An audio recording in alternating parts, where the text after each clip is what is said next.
Audiobook title, Reincarnated as an FPS player, 01-19, by Immortal-Emperor. Volume 1, Prologue. I, Kuramoto Haruto, had been leading the same everyday life in high school as always. Good morning. Oh, he's here. Hey, that guy is here. Ugh, there's an attacker here. Gross. Yes, this is the everyday life that hasn't changed for me. Why am I like this? Well, I have two otaku tendencies. I'm a fan of both idols and anime. These otaku hobbies became a source of repulsion for the normies, leading to mockery, gossip, and exclusion. And then, a while ago, they picked a fight with me. They didn't like it when I told them to stop making fun of me, so they attacked me while clicking their tongues. However, since I had learned gun handling and combat from my mentor, who was part of the Thai Navy Special Forces, I fought back and things turned out this way. That guy is reading light novels again in the morning. He's a real otaku. Seriously, wouldn't it be better if that guy just died? Agreed. I wish he would just die. I understand that feeling. Ugh, they're saying it as if they want me to hear. They stopped physically bothering me after I gave them a taste of their own medicine, but I wonder if they're not embarrassed to talk like this? Isn't this what they call the howling of a loser? Moreover, everyone else is saying the same things as them. Just how much? Good day, Mr. Kuramoto. I wonder why you're here. You're quite a nuisance. Would you kindly disappear from here? There she is, the rich girl, Inoue Masumi. She was born into a famous wealthy family but failed the entrance exams for the prestigious comprehensive school twice and ended up like this. Now, she's been abandoned by her parents or something. Shall I explain it in simpler terms? What are you talking about? Let me say one thing to this foolish rich girl. Why don't you transfer to that comprehensive school after summer break? Well, whether you pass or not is up to you. GRR. She's glaring at me with furrowed brows and grinding her teeth. She really has a short fuse. And high school is a place you attend of your own free will. Whether I go or not is my decision. Besides, this isn't your company, is it? Are you in a position to tell me to quit? If you keep doing this, you'll get dissed in some magazine again, won't you? Are you doing this intentionally? In that case, there's no other word for you but fool. Indeed, my recent expose in the newspaper about what she's been up to at this school, or rather, the scandals she's been involved in, resulted in social consequences. However, she hasn't learned her lesson and remains unapologetic, even openly defying me. She left without apologizing, still acting as if she did nothing wrong. Sigh. Why are you sighing? Well, your parents are having a hard time, I thought. Huh? What are you talking about? I thought of explaining it to her, but just then, the school bell rang. All right, everyone, take your seats. I'm taking attendance. Onomoto Hisa, our completely useless homeroom teacher. Why is he useless? Because he knows about the bullying happening in his class and does nothing about it. Yes, he knows but turns a blind eye, thinking he can ignore it as long as he doesn't become a victim. Everyone's in their seats. Now. What is this? As the teacher raised his eyes, he let out an astonished cry, and I looked up to see a mysterious image, like a picture with countless characters written inside a large circle, projected on the ceiling. Projection mapping? No, that's not it. There's no way this clear of projection mapping would appear in the classroom's brightness. Then, what is that? What is this? What on earth could this be? An otherworldly transfer. Huh? Damn it. The door won't open. Yes, somehow, a magic circle had been drawn on the ceiling. Huh? No way. Seriously? Are we going to be transferred to another world with these guys? No. I'd rather be alone than with these guys. In fact, I'd be fine with just reading light novels for otherworldly experiences. Since the door and windows don't seem to be opening, I guess I'll try to hang on to the blackboard's ledge to avoid the otherworldly transfer. Can I even avoid it? Hey, don't push. Come on, open it already. You guys heard me say the door won't open earlier, right? I'll open it, so move. I'm going to become a hero and save the world. I'm going to make my dream harem a reality. There's one person who stands out, but I'll ignore that for now. That person must be one of the same kind. As we were all fussing about, the light grew stronger, and when it reached the point where I couldn't open my eyes, I lost consciousness. Huh, where is this? This is the heavenly realm, where God resides. The boy in front of me spoke while looking at me. It was too sudden, and honestly, it scared me. Maybe this kid is God. Then, he'll probably give me some special powers and that'll be it. Oh, I thought I'd say, I want you to become a hero and save the world, but your situation is a bit different. What do you mean? And are you not reading my thoughts? Because you're God? It seems like you don't understand your current situation. Current situation? Come to think of it, my body feels light, and it's like I'm floating. Do I have a fever? It's not that. You see, you have died. Huh? What are you talking about? I'm alive and well. I tried to place my hand on my chest, but I didn't feel anything. In fact, I couldn't even feel the sensation of moving my arm. You finally realized? Yes, you died because of a failed transfer. What? No way. 42, Prologue 2. How are you feeling now? Yes, I've calmed down. But why did this happen? When we attempted to transfer the entire class, including you, to another world, only you failed. Failed? Was there some issue?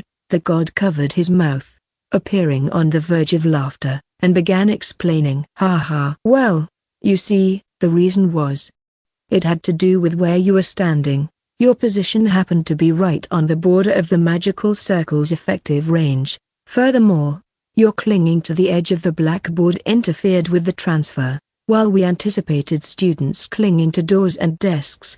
This was an unexpected circumstance and not integrated into the Magic Circles program. I see. I understand now. Great. I've finally explained it. Your body was transferred, but it seems that your soul remained in your original world. That my adventure in another world would end before it even began. What an awful bad ending. But, be careful. I can hear your thoughts in your current state. Really? Yes. Your body is missing, so your thoughts are clear to me. But let's get to the main point. We don't have much time. The god produced a crystal from thin air and displayed an unfamiliar continent within it. To elaborate on the previous situation, you were supposed to transfer to this continent in Galas, which is on the northern part of our world, along with your classmates. However, due to your actions, it didn't work out. Ah, I see. My actions were quite foolish. The god sighed but realized that she didn't grasp the gravity of the situation, so she decided to explain further. Anyway, you failed, and there's no way to return to your previous world. So, I'm thinking of reincarnating you closer to where your classmates are. How do you feel about that? Do you want to be close to your classmates? No, I refuse. Ah, I thought so. It seemed that the god understood my reluctance, or perhaps she had investigated it. You don't want to meet them, do you? Your relationship with your classmates wasn't great.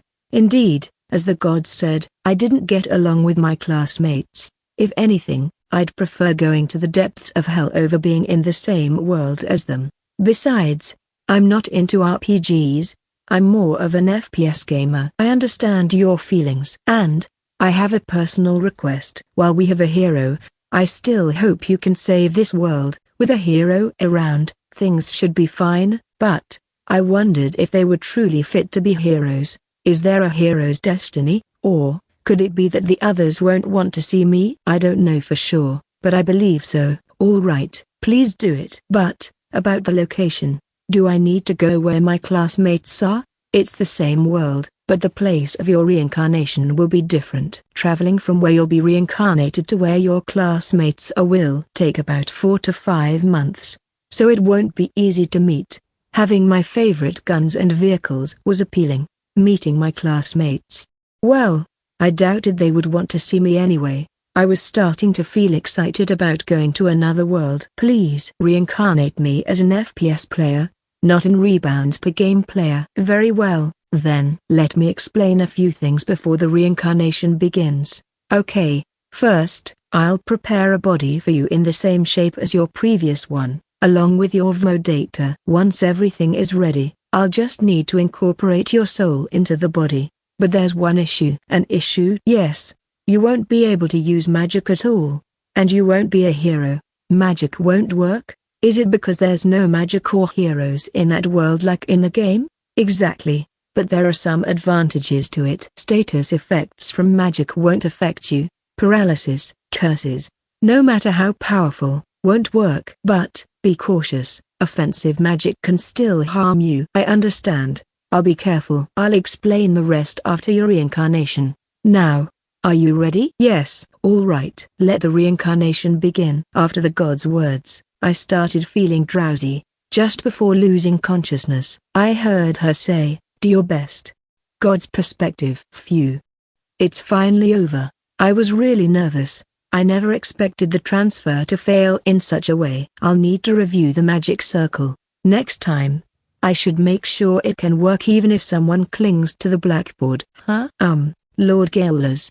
Has his reincarnation finished? She was the goddess Melta, responsible for causing this incident. Well, I kept it from her to ensure everything went smoothly. It's done. By the way, didn't I tell you before? The effectiveness of the transfer magic circle doesn't increase with more magic power. Yes.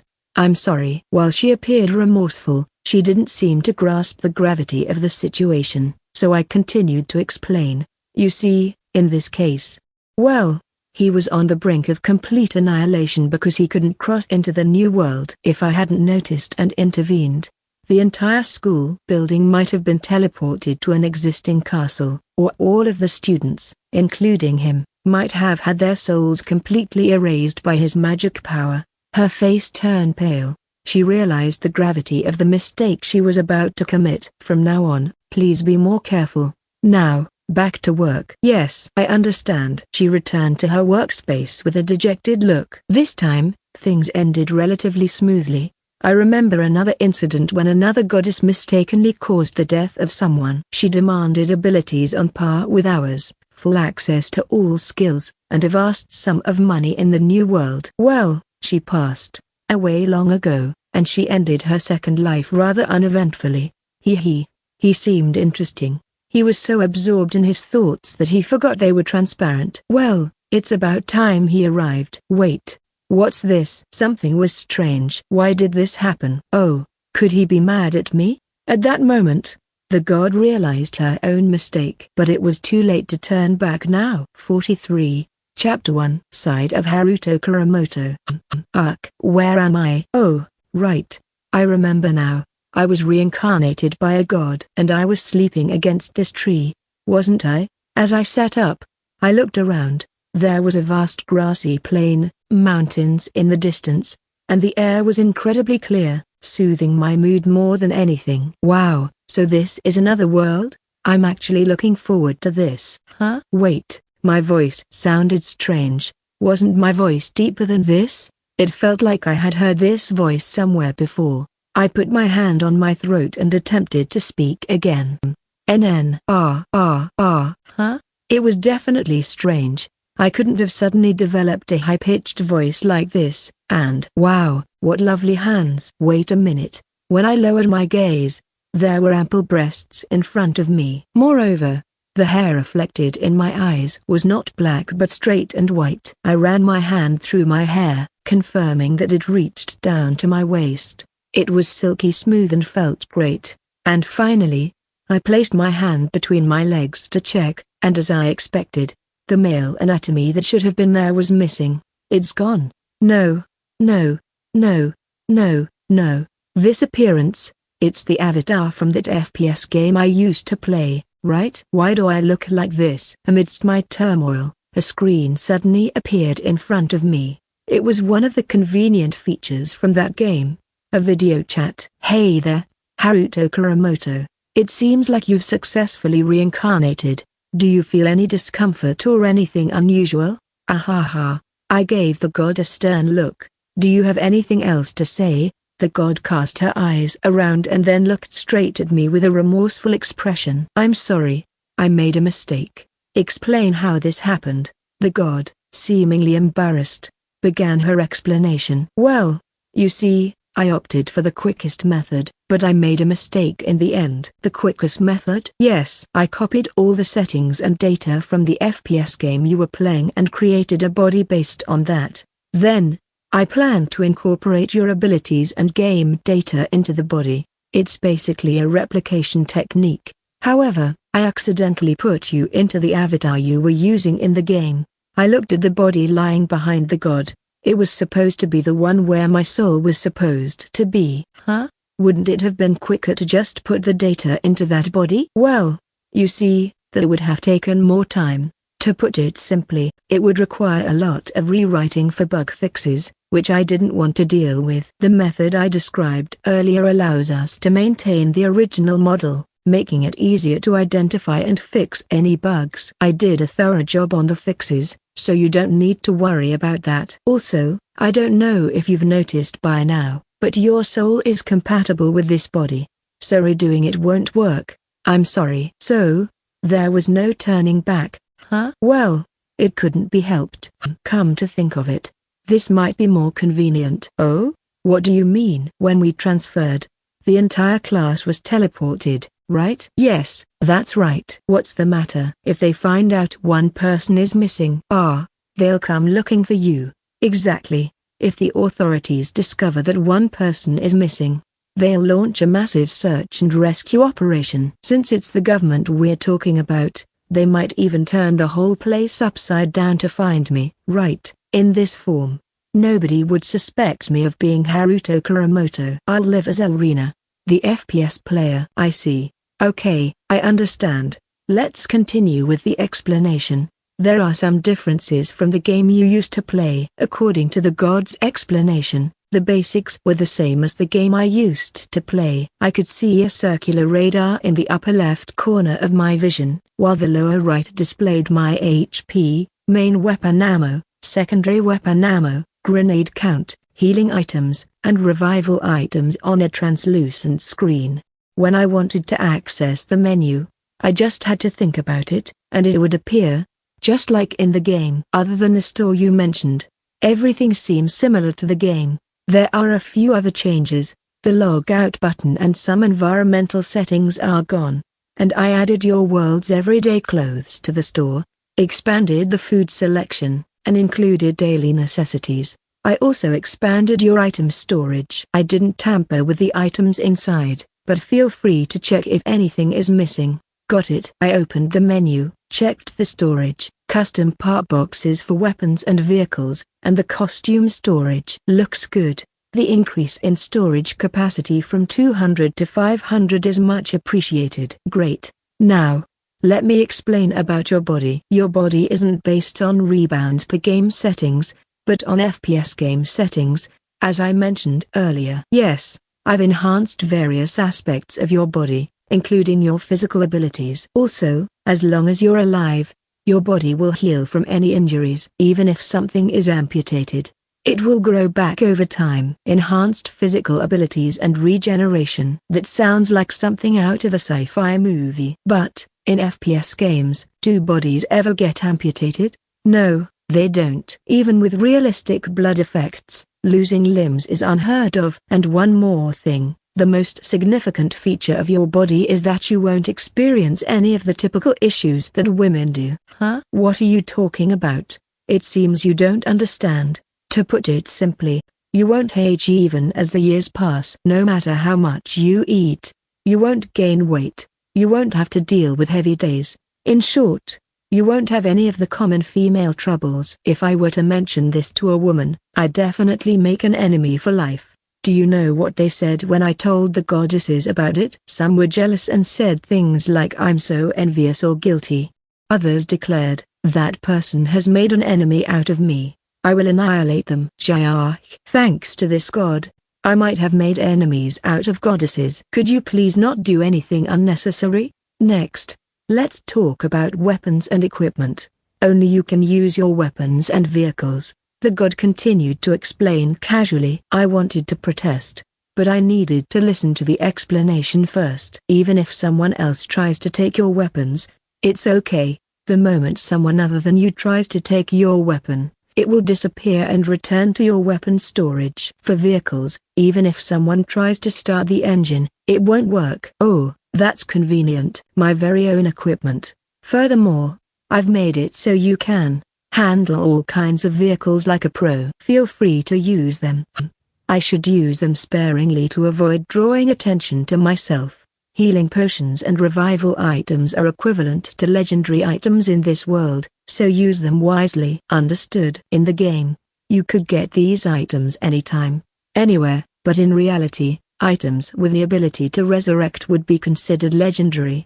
Finally, I've put 20 silver coins in your item box. Make good use of them. I'll mark the location of a town on your map. The map was marked. Judging by the distance, it would take about an hour to reach. Well then, I'll get used to this body a bit before I go. Huh? Aren't you leaving immediately? Because I want to get used to this body's movements and make any necessary adjustments. Given the drastic difference in height and build, I needed to familiarize myself with the body's movements. All right, I understand. I'll maintain the barrier as it is. It will disappear the moment you step outside. If anything happens, contact me through the friends list I added for you. Goodbye. The communication with the god ended.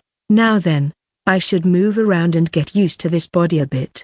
I started with some shadowboxing.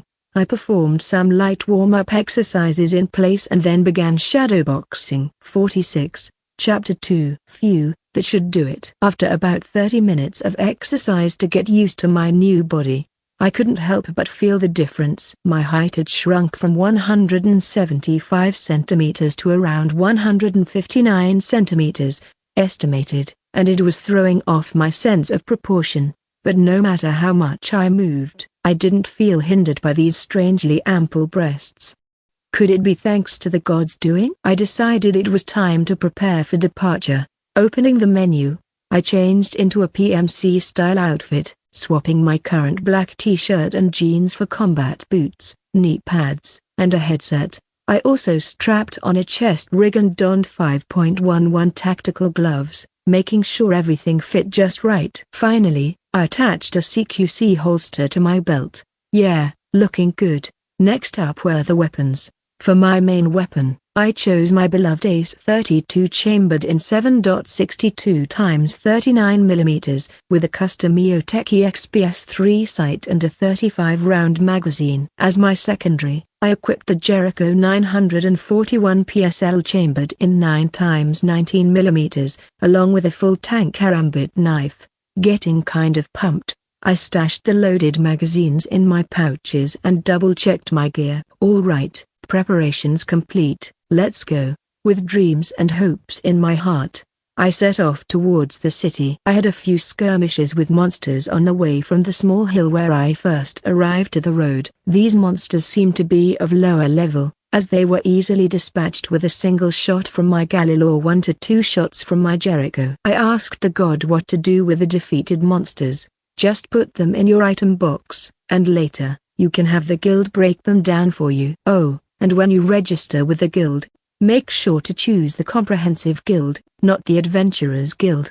I'll send you the exchange rate for money via email later. And not that I forgot or anything. Money. I guess she didn't forget after all. But why was it better to register with the comprehensive guild? Well, I'd figure that out in town. It should be easy to find out. However, when I reached the road, a problem arose. For some reason, this carriage had been following me closely the whole time. 3 other carriages had sped past me before I encountered this one, but unlike the others, this carriage refused to overtake me. What's more, it had 5 guards, all mounted on horses and dressed in matching gear. The carriage itself looked expensive, with what seemed like a family crest, so I assumed they were escorting someone important. I was wary at first, but now I was just confused. I wasn't marked as an enemy on my radar, and they hadn't said anything to me. Moreover, they didn't seem hostile, they were just following me, and it felt awkward. I can't take this anymore. Unable to endure the awkward silence, I mustered up some courage and called out to them. Excuse me. One of the guards, a man, turned his attention towards me. I felt intimidated, but I couldn't back down now. Please don't mind me. You can go on ahead. He looked at his companions and then smiled as he turned back to me. Did you happen to be bothered by our presence all this time? Why yes, I was actually afraid you might kidnap me or something. Yes, don't worry, we have no intention of harming you. Besides, no one who rides in a carriage with our family crest would ever do such a thing. In fact, We've been trailing behind you not because of you, but because of an issue with our carriage." A woman who was part of the escort explained. "What do you mean? It's a bit embarrassing, but you see, our carriage has the words 'Stop the Horse' written on it." He's here." I faintly heard a voice from inside the carriage. Could it be that someone inside was ill? The man immediately ordered the coachman, "Stop the carriage," and the carriage came to a halt. One of the guards promptly opened the door, revealing a middle-aged man who looked pale and was on all fours, heaving. "Wait. The reason the carriage was slow is—" "I see." This man was suffering from motion sickness, and the carriage slowed down whenever it sped up. I couldn't help but feel sympathetic. "Ah, I see. I'm sorry for showing you such an embarrassing sight. Could I trouble you for some water?" "Of course, please wait." After that, I bought a bottle of mineral water using credits and handed it to the man. I had earned a decent amount in the game, so this expense was negligible. "My name is Nelson Diavolk, the Duke of this region. And what's your name?" "I'm Eleanor." "I see." "By any chance, are you on your way to Gozes?" "Gozes?" If I remembered correctly, that was the name of the city set as my destination on the map. "Yes. I'm heading to the city to register at the Comprehensive Guild. I'd like to express my gratitude to you. Would you accept a ride in our carriage as a token of our appreciation?" "Oh, no, that's not necessary. I'm fine with just your kind words." "I mean, it looked like it would smell terrible inside the carriage. Besides, traveling with nobility seemed like it would only bring trouble. We suggest you come with us. It appears you only have a knife as your weapon." Despite the fact that everyone could see the guns right in front of them, it seemed that guns didn't exist in this world. Well, considering that nobility used carriages for transportation, I had already suspected as much. "No, really. I'm fine on my own." The woman escorting us, Amy, seemed to notice something and pointed at the back of her horse. "Well then, why don't you ride behind my horse? It should be comfortable." For some reason, everyone seemed to agree with this idea. Did they all misunderstand something? Amy-san. "Yes. What is it? Is Aide always like this during missions?" "Aide doesn't usually act like this. I wonder if he's in a bad mood today?" Frowning like that. Was he just naturally like that? Or was it because it was his first mission? 41. Chapter 3. Let's stop the carriage because it's dangerous to proceed like this. "Girl, please stop the horse." "Why? Is something wrong?" "I'm not sure if they're monsters, but there are enemies ahead." "Stop the carriage and be on guard." Upon hearing this, Girl looked at me, then gave instructions to his subordinates and stopped the advance. They all took out their weapons, but one person reacted differently. "Don't lie." "Captain, we don't need to stop, let's keep going." "Huh? Wasn't that Aide? What's he saying?" "Aide, what are you saying?" "She doesn't seem to be lying." I agree with Amy. Besides, I was considering whether to stop or not because I faintly smelt people coming from the direction she mentioned. I decided to stop based on her words. It's safer to proceed carefully. Upon hearing this, Aide furrowed his brow and inexplicably glared at me before turning to Gul. "It might just be adventurers hunting monsters." "Well, it's possible, but adventurers can be troublesome." It seemed like this conversation was going to be lengthy, so I decided to get off the horse and took out binoculars. I aimed them in the direction indicated by the radar, turned to face that direction, and used the binoculars to confirm the exact location and number of enemies.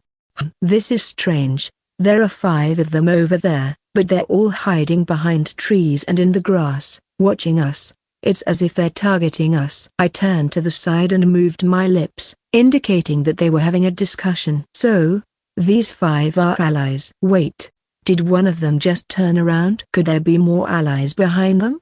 As I was observing the enemies about 200 meters ahead, someone approached me from behind. "Eleanor, is that true?" "Oh, it's Keith, the handsome one." "Yes, I think the people we can see right now are probably scouts." "Keith, wasn't there a gentle right curve ahead?" I had already confirmed the route on the map, so I knew which way we were going. "Oh, right." "What about it?" I continued explaining to Gul and the others. "There's a forest along the left side of the road, and the right side is an open grassy area with no cover. It looks like the perfect ambush point. Perhaps the enemy is planning to block our path as we reach the midpoint of the curve. Engage this unit, and split us into the group fighting the blocking enemy and the group protecting the carriage. I didn't think Duke Volk would leave his carriage unguarded. What happens next? After splitting us, they'll probably shoot arrows from the side of the carriage to create chaos among the defenders while the others sneak up from behind and attack. Well, it's just my speculation. The most efficient way for them to proceed would be the method I just described. If the enemy were ignorant, they might just charge us head-on, thinking that numbers would guarantee their victory. Wait, everyone's frozen, and the Duke has gotten off the carriage. Shouldn't he stay inside the carriage for safety? Is everyone okay? Huh? Gull noticed and began giving orders to the group. Keith, use your magic eye to confirm if the people we're seeing are enemies. Lizlina, summon your familiar for reconnaissance. If what she says is true, there might be more enemies. Got it. Eleanor, come here. We're going to have a strategy meeting. Amy shouted loudly in Eleanor's direction, but I wonder if the people over there can hear it. Yes, I understand. Eleanor, who had been doing something in the grass, replied and then ran back to the unit. Gull sighed. Hey, Gull. Can I ask you something? Amy asked Gull with a puzzled expression. What is it, Amy? I'm the captain now. I'm sorry, Captain. But what do you think of that girl? What do you mean? The two of them stared at Eleanor, who was in the grass on the right side of the road. To be honest, I don't know what to say. Who is she? An assassin from another continent? If that were the case, would she approach us like this? Besides, it's rare for an assassin to be so close to a high-profile target like us without making an attempt on their life. Amy closed her eyes and seemed to be deep in thought, but she still appeared uneasy. Yeah, you're right. Also, for some reason, Aid is acting strange today. Yeah, I noticed that too. I'm planning to talk to Aid about it later. I'd like to request the same. The two of them continued their conversation while Keith and Lizlina returned from their reconnaissance. Captain, my summoned creature, Rit, has returned. I'm done as well. I found something incredible. Good. Call Eleanor, and when she arrives, we'll start the strategy meeting. Understood. Eleanor, come over here. We're going to have a strategy meeting. Amy shouted loudly in Eleanor's direction. But can those people hear us? Yes, I understand. Eleanor, who had been doing something in the grass, replied and then ran back to the unit. Eleanor sighed. First, let's start with my report. Based on their equipment, the people who were observing us from behind the trees are most likely adventurers. When I used my appraisal skill, I found that all 5 of them have criminal records. Appraisal skills are handy for that kind of thing. Huh? On my end, I used my magic eye to see the 30 people, including the 5 Keith saw. They're split into groups of 10, either lying prone or hiding in the shadows, weapons at the ready. Also, for some reason, they don't seem to have horses. Gull listened to the report and pondered. They probably couldn't borrow horses from the stables. Unlike adventurers, that's common. Do you know their positions? Yes, the enemies are positioned as follows. 5 are currently at the beginning of the curve, hidden behind the trees, another 5 are hiding behind them, and 10 are waiting in the middle of the curve. In addition, there are 10 more waiting along the roadside beyond the midpoint. If we continue like this, it seems we'll fall into the tactic Eleanor described. Captain, let's take the route through the grass on the right side. That way, we can avoid engaging with those adventurers. We can't use the grassland. When I entered it earlier to check, I found that the ground was soft in many places. If the carriage enters the grassland like this, there's a possibility it will get stuck and unable to move. Aid suggested an alternative, but I disagreed with my reasons. Aid, for some reason, gave me a hostile look again. Why does he keep glaring at me? Does he not want a young girl to speak up? Let's return to the capital. Dealing with 30 adventurers would be tough. Upon hearing Amy's words, Gull hesitated. But they're starting to run towards us. What? Captain, it's true. The adventurers are running towards us with weapons. Keith reported in a panic, pointing towards the forest. Everyone, prepare for combat. We'll confront the adventurers. All members of the escort unit readied their weapons, and I knew I had to cooperate. Eleanor, step back. It's dangerous, Amy said, but I had no intention of stepping back. It's dangerous for you to stay here. Isn't it more dangerous for you? You only have a knife, right? Well, it might be easier to show than explain. I switched the ACE-32 selector from safety to semi, changed my kneeling posture to standing, and aimed at one of the enemies about 170 meters away. Cover your ears. It's going to be loud. Huh? I had given a warning just in case. So now it's time to take action. I aimed at the enemy and fired 3 shots in quick succession. A triple tap. The bullets hit the man as intended, 2 in the chest and 1 in the head. He staggered, lost his balance, and fell as if stumbling, then stopped moving. The man who had been watching this among the enemies shouted loudly, loud enough for it to be heard here. The others stopped their advance, turned around, and looked at their fallen comrade. Chaos began to spread as they realized he was dead. My first kill. But if I worry about that now, I might get killed myself. I need to keep taking down the enemy.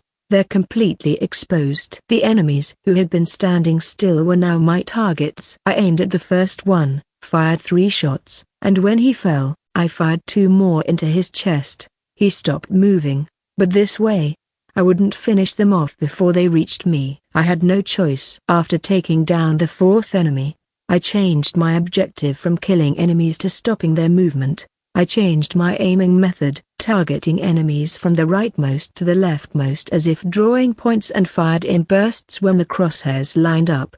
If I ran out of bullets along the way, I'd reload and continue shooting from where I left off, at a distance of about 25 meters. Most of the enemies were either injured, stopped in their tracks with bullets in various parts of their bodies, or incapacitated and unable to move. The enemy sensed that they were at a disadvantage and started shouting and running away. I shot one in the knee to prevent him from escaping. Now, let's retrieve that person and hear what they have to say. Their story might be different, or they might say it's not worth it. They could be working for someone. Ah, yeah, that's right. Your iron rod is a weapon, isn't it? Gil asked me after hearing my explanation. Yes, that's right. It's a weapon that only I can use. The others were staring at me in shock. No way. Taking on 30 adventurers by yourself? Who are you? Why are you asking me? I'm probably just a regular person. Maybe. Why are you asking me of all people? Well, it's because I'm not sure if I can even be called human, considering that my body was made by a god. Right? Afterward, Amy's loud voice echoed across the grassland, and the story continued. 40. Chapter 4. After calming down the screaming Amy, I retrieved the enemy I had shot in the leg last and began questioning them. They surprisingly started talking to me right away. Why? Well, putting that aside, according to what they said, they were hired by Lord Gozes for money. They had no idea that the request from the Lord involved attacking the Duke. If they had known, they would have refused the request. They claimed. Also, regarding the adventurers who escaped during the recent battle, they would be pursued and investigated by the country. With the questions done rather quickly, I tried to collect the scattered casings and magazines I had discarded, but they had vanished without a trace. I recall.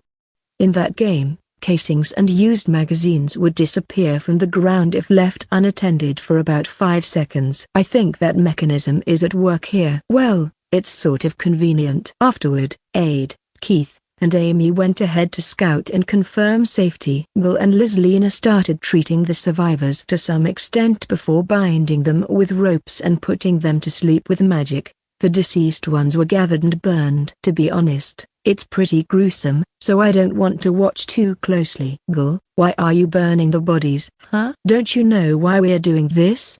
Lislina also had an expression that seemed to say, you don't know? Ah, well. Yes, I didn't know. The god never told me about corpse disposal methods. Really, such an unhelpful god. I'm starting to lose track of who you really are. Gul muttered quietly, but you see, one of the features of the headset I'm wearing right now is a microphone. Moreover, it's set slightly higher, so I can hear everything clearly. Gul sighed deeply and began to explain. Listen, if you leave human corpses without doing anything, there are 2 possibilities. Monsters might come to eat the corpses and become obstacles on the road, or the corpses might turn into zombies and attack indiscriminately. Well, usually, corpses get devoured by monsters before they turn into zombies, so zombie corpses are rare. I see, that's interesting. What about the severed heads in the bags? Honestly, I don't want to touch those bags, so please don't hand them to me. But is it safe? Oh, with these heads, we can use magic to extract their memories, find out what they were up to. However, no matter how hard we try, we can only glimpse fragments of their memories, usually covering the last 3 days. You see, memory read isn't an all-powerful spell, so if we could capture them alive, it would be much appreciated on our end. Capturing and handing them over to soldiers might be challenging. If you've captured thieves and let your guard down for a moment, they might escape. Still, I wouldn't want to carry their heads around either. You belong to the adventurer department of the comprehensive guild, right? If you submit these along with your guild card, you might get reward. Do remember that. Adventurer department, not adventurers. Adventurer department, huh? Cutting off a few heads will prevent them from turning into zombies. Usually, after beheading a few people, it's common to burn the remaining bodies. I wanted to ask what the difference was between adventurers and the adventurer department, but Lizlina answered right after Gul, so I couldn't. Oh well, I'll figure it out later. Is it okay to leave those bound people here without taking them? If it's just 1 or 2, we could put them on horses, but it's impossible to take 9 with us. So, I understand leaving the rest of the adventurers, but is it safe to leave them like this? They might become monsters' prey if left here, although it's unlikely. But when the hypnosis spell wears off, they might untie themselves and run away. I doubt that, but those who escaped earlier might return with reinforcements. It's fine. We've set up a barrier with a boundary stone, so they won't be attacked by monsters. Moreover, the hypnosis spell is double-layered, so they won't wake up easily. Besides, we've collected all their weapons, so even if they wake up and try to escape somewhere, they can't handle the monsters with just magic. They'll feel the danger and won't come out of the barrier. We'll contact the capital's soldiers to pick them up, so rest assured. What about the possibility of those who ran away coming to rescue them? Almost 0%. They should understand that they'll be pursued, and it's unlikely they'll come to help. Even if they did, we've captured 3 of them, so we can interrogate them. In other words, they have 3 options: either become monster food by trying to escape, surrender and be safely escorted to town, or try to survive in hiding with their companions. The last choice doesn't seem likely since they were running away without even trying to wake their fallen comrades. Their sense of camaraderie seems thin. I understand. Thank you for the explanation. I received more useful information from Gul and the others than from the god. When Aid and the others returned from their reconnaissance, they reported that there were no survivors. With that settled, we decided to proceed. Before departing, Lizlina summoned 2 fluffy creatures and gave each of them a letter, instructing them to deliver one to the capital and the other to Gozes. I really wanted to pet those fluffy creatures, and before leaving, Duke Volk thanked me. If you hadn't been here, we might have lost our lives. I thank you on behalf of everyone. Is it really okay for the Duke to bow so easily? Well, I'm not used to this kind of thing, so I'd rather he stopped. Don't worry about it, huh? I ended up making a weird noise because I felt embarrassed.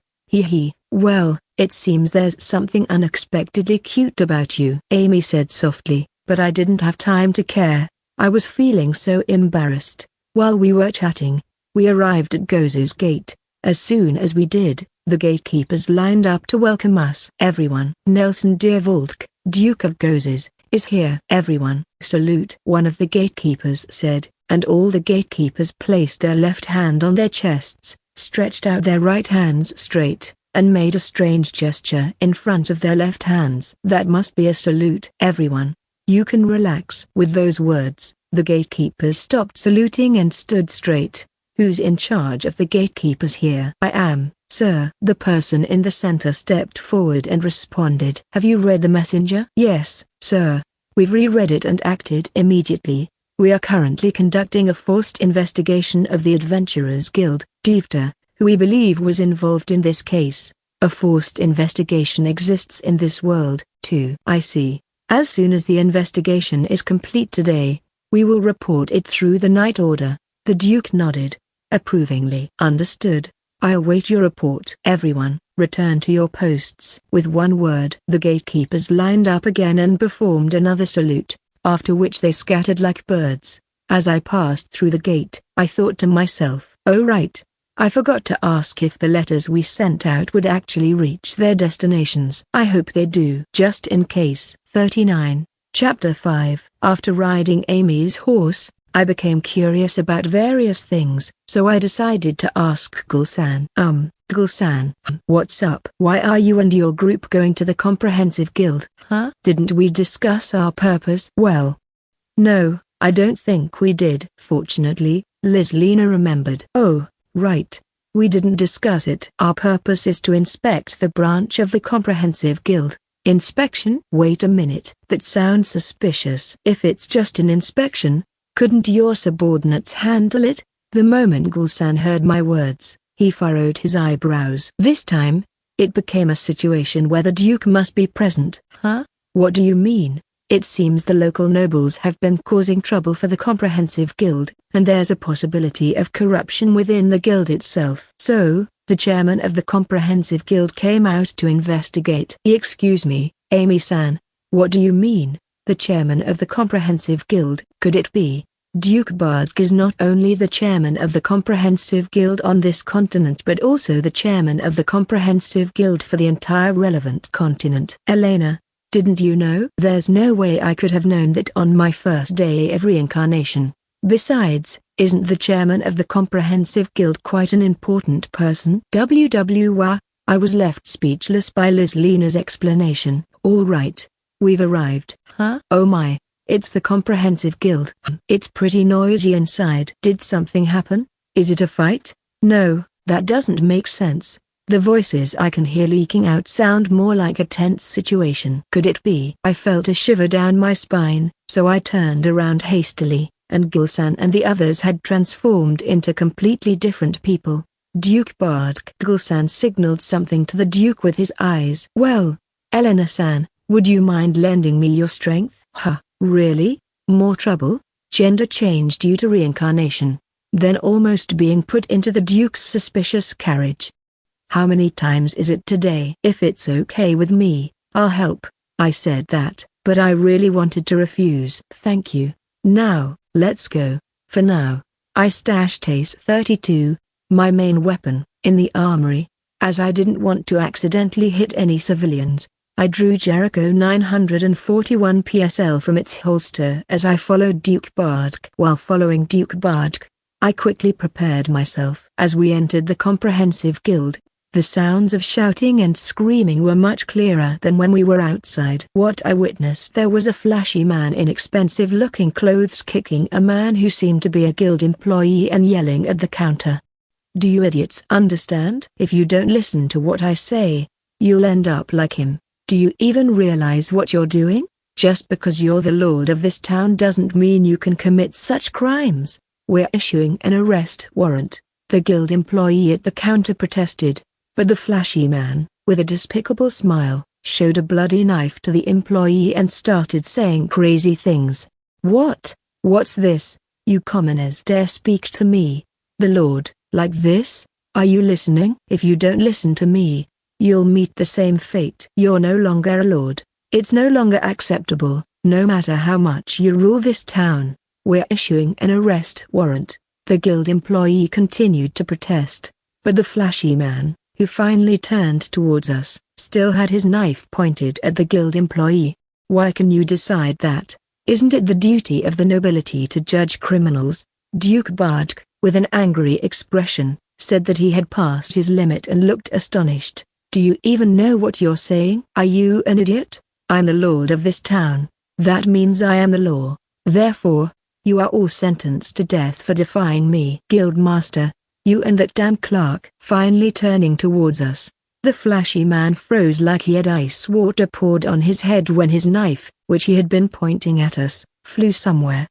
At first, he didn't understand what had happened. With a face showing that he didn't understand what was happening, he looked at his right hand. The moment he saw his right hand, his face twisted in pain, and he began to scream with tears in his eyes. This guy is truly an idiot. If he wanted to escape, he shouldn't have let go of the knife he was using to threaten others. To be honest, it was easy to shoot him. What are you doing? Put your hands behind your head and lie down slowly. If you don't do as I say, I'll shoot again. Who are you? To decide my fate. While visibly terrified, the idiot, instead of tears, was now producing sweat and mucus from his face as he started speaking. Are you still talking at a time like this? Move away from there now. Do you want this civilian to die in vain? Gulsan said, stopping and gesturing to his subordinates to apprehend the idiot. Carry him here in front of me. After taking care of the idiot, Duke Bardk ordered, you will be interrogated and tried later. Depending on the circumstances, you might escape the death penalty if you're lucky, but you won't avoid serious charges. Do you have anything to say? I didn't do anything wrong. It's all their fault. It's Viz's fault. Levate's fault. After all this, you still want to talk? Take this criminal away. Upon Duke Bardk's instructions, Gulsan replied with a understood and took the idiot away. Now, all that's left is to investigate the damage to this guild. Oh, Elena, thanks to you, we managed to catch that guy. Thank you. No, please don't mention it. 34. Chapter 6. After receiving thanks from Duke Bardk, I was told by a guild employee who had been yelling at Grubert to come along. They brought me to a reception room on the other side of the counter. Amy and Lizrina were providing first aid to the stabbed guild employee, while Aid and Keith were questioning Grubert. I understand that Gul is in the reception room, but do they really need to bring me there too? So, Guild Master, could you tell us about the extent of the damage? Yes, this has been happening for a while now. Grubert demanded taxes from me, threatened to take the comprehensive guild's funds, and insisted that I follow his rules, saying, even though I made these rules, obey them. Commoner. He also harassed comprehensive guild employees, and some even faced minor assaults. It seems Grubert instructed adventurers to target our staff. There doesn't appear to be any significant information leakage, but I'll investigate further just to be sure. This guy is the guild master. That sure guy, Grubert, really went too far. I've heard there's damage in the city too. Is that true? The guild master lowered his gaze for some reason and then looked straight at Duke Bardk. Yes, there have been reports from the citizens regarding that matter. Galley, please inform the comprehensive guild. The man standing next to the guild master said, yes, and then pulled out a bundle of papers from his pocket. According to reports from citizens, Grubert was raising taxes without permission and forcibly making people pay. Those who couldn't pay were subjected to violence or murder. As a warning, in the city's restaurants, weapon shops, armor shops, and general stores, Grubert engaged in free dining, unpaid tabs, and claimed contributions, but in reality, he was robbing them. There are also reports of missing citizens in the city, most of whom are connected to Grubert, and some evidence confirms this. While there hasn't been any significant information leakage, we'll investigate further just to be safe. There's no way to escape from this now. With all these reports at the Comprehensive Guild alone, it looks like we can strip his title without a trial through home investigation. It seems like title stripping is already certain, as far as I can tell. By the way, Chairman Bardk, I've been curious since earlier. Who is that young lady over there? It's natural to have questions. I'm neither Duke Bardk's guard nor a maid. Oh, I haven't introduced her yet. Her name is Eleanor. She not only informed us about the ambush by those barbaric adventurers but also helped us fend them off, allowing us to arrive safely in Gozes. And, most importantly, she played a crucial role in capturing Grubert. Honestly, this girl is a lifesaver. Nice to meet you. My name is Eleanor. I introduced myself, and the guild master looked at me with a smile. Nice to meet you. My name is Barbara Stitos, and I'm a human. As you can see, the person next to me is Galley. I'm Galley. I don't have a family name. I want to express my gratitude for helping our employees earlier and assisting in capturing Grubert. I also want to thank you. Thank you. The guild master bowed his head while saying this. No, not at all, I said, blushing. Oh, Barbas. Don't worry about it. Please continue with the discussion. Is that so? Well, This young lady seems to have come to register with the Comprehensive Guild. Please proceed with the registration process. After hearing Duke Bard's explanation, everyone had surprised expressions on their faces. Are you really registering with the Comprehensive Guild?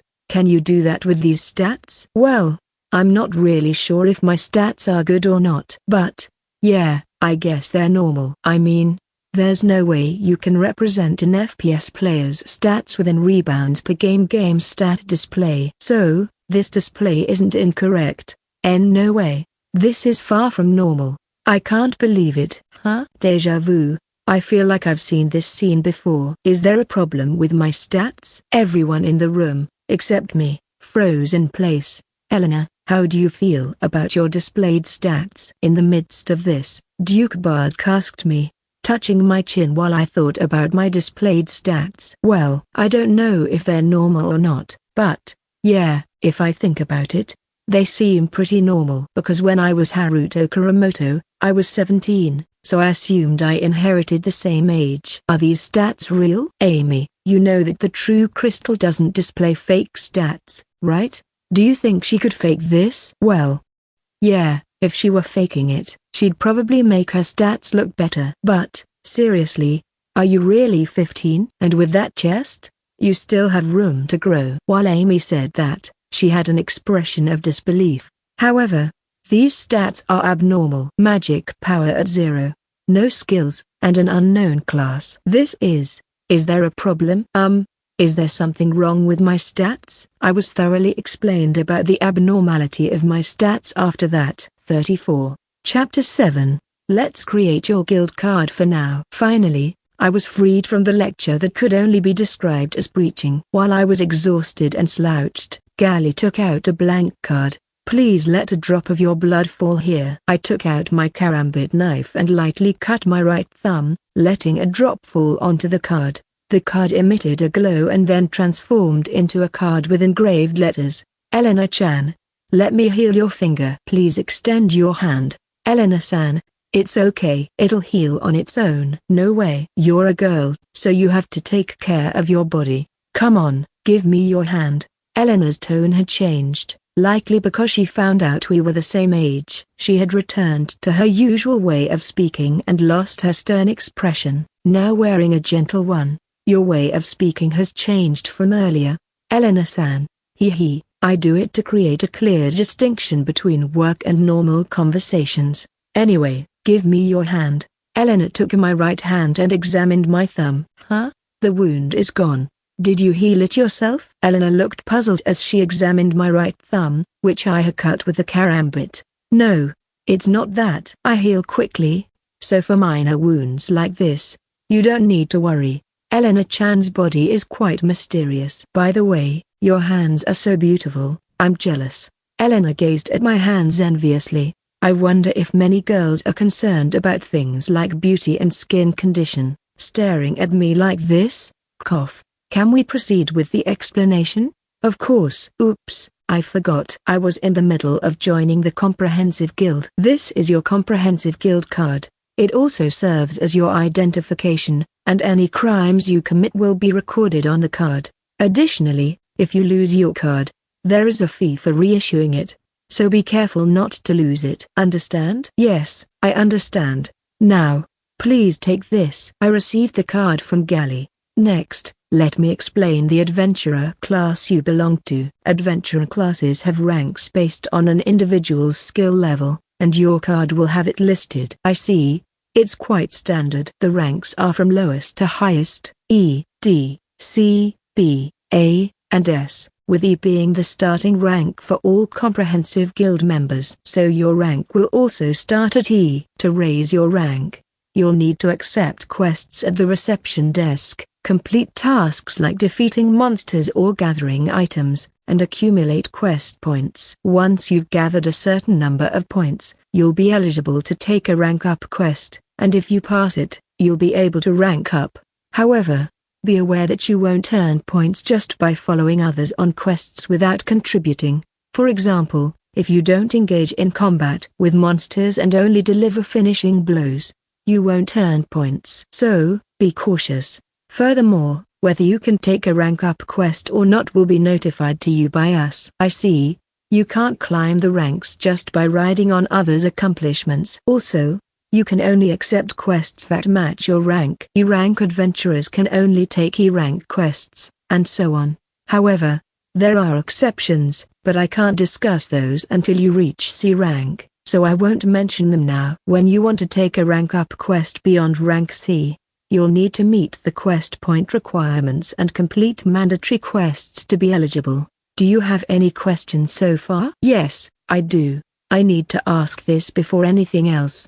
Is there a penalty for failing quests?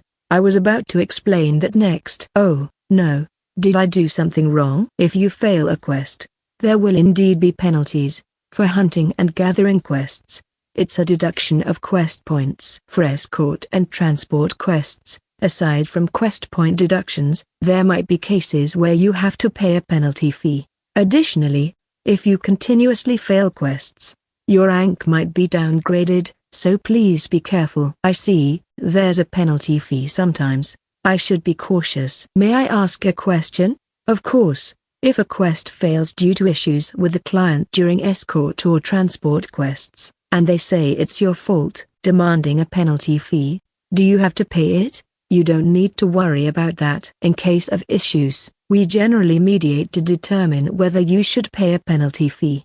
Besides, to request escort and transport quests, you generally need to register with the comprehensive guild under the commercial or production departments, except for certain influential figures like royalty. Also, attempting to demand pay more or reduce the reward on the spot is considered an illegal act by the comprehensive guild, so such individuals are unlikely to exist. On the flip side, if adventurers demand increased rewards from clients, it's also against the comprehensive guild's rules.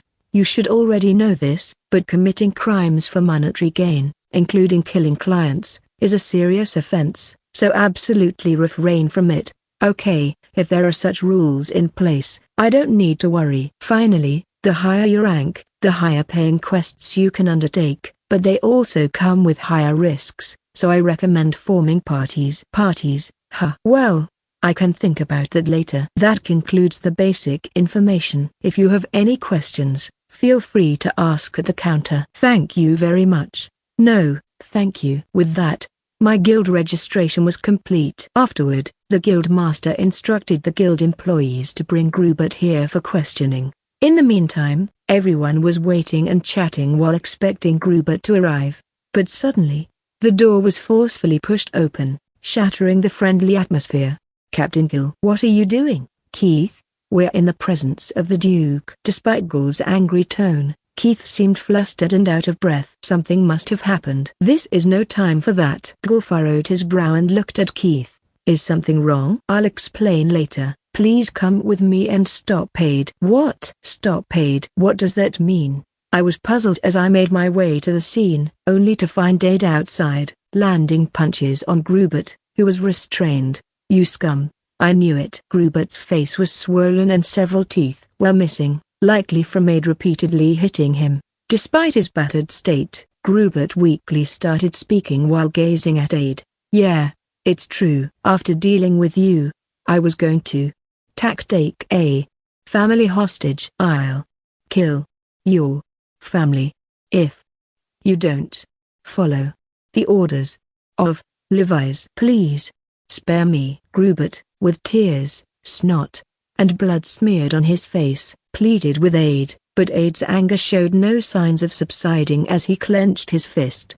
Aid, stop it already, Gill shouted. But Aid seemed oblivious. Gill shouted, but Aid seemed oblivious and continued to strike. Huh? What's going on here? I needed to intervene before things got seriously out of hand, but there was a phrase in Eleanor's words that caught my attention, so I involuntarily stopped in my tracks. Where is my family? If you don't want to talk, I'll kill you. What family? Does that mean Aid? Huh? There.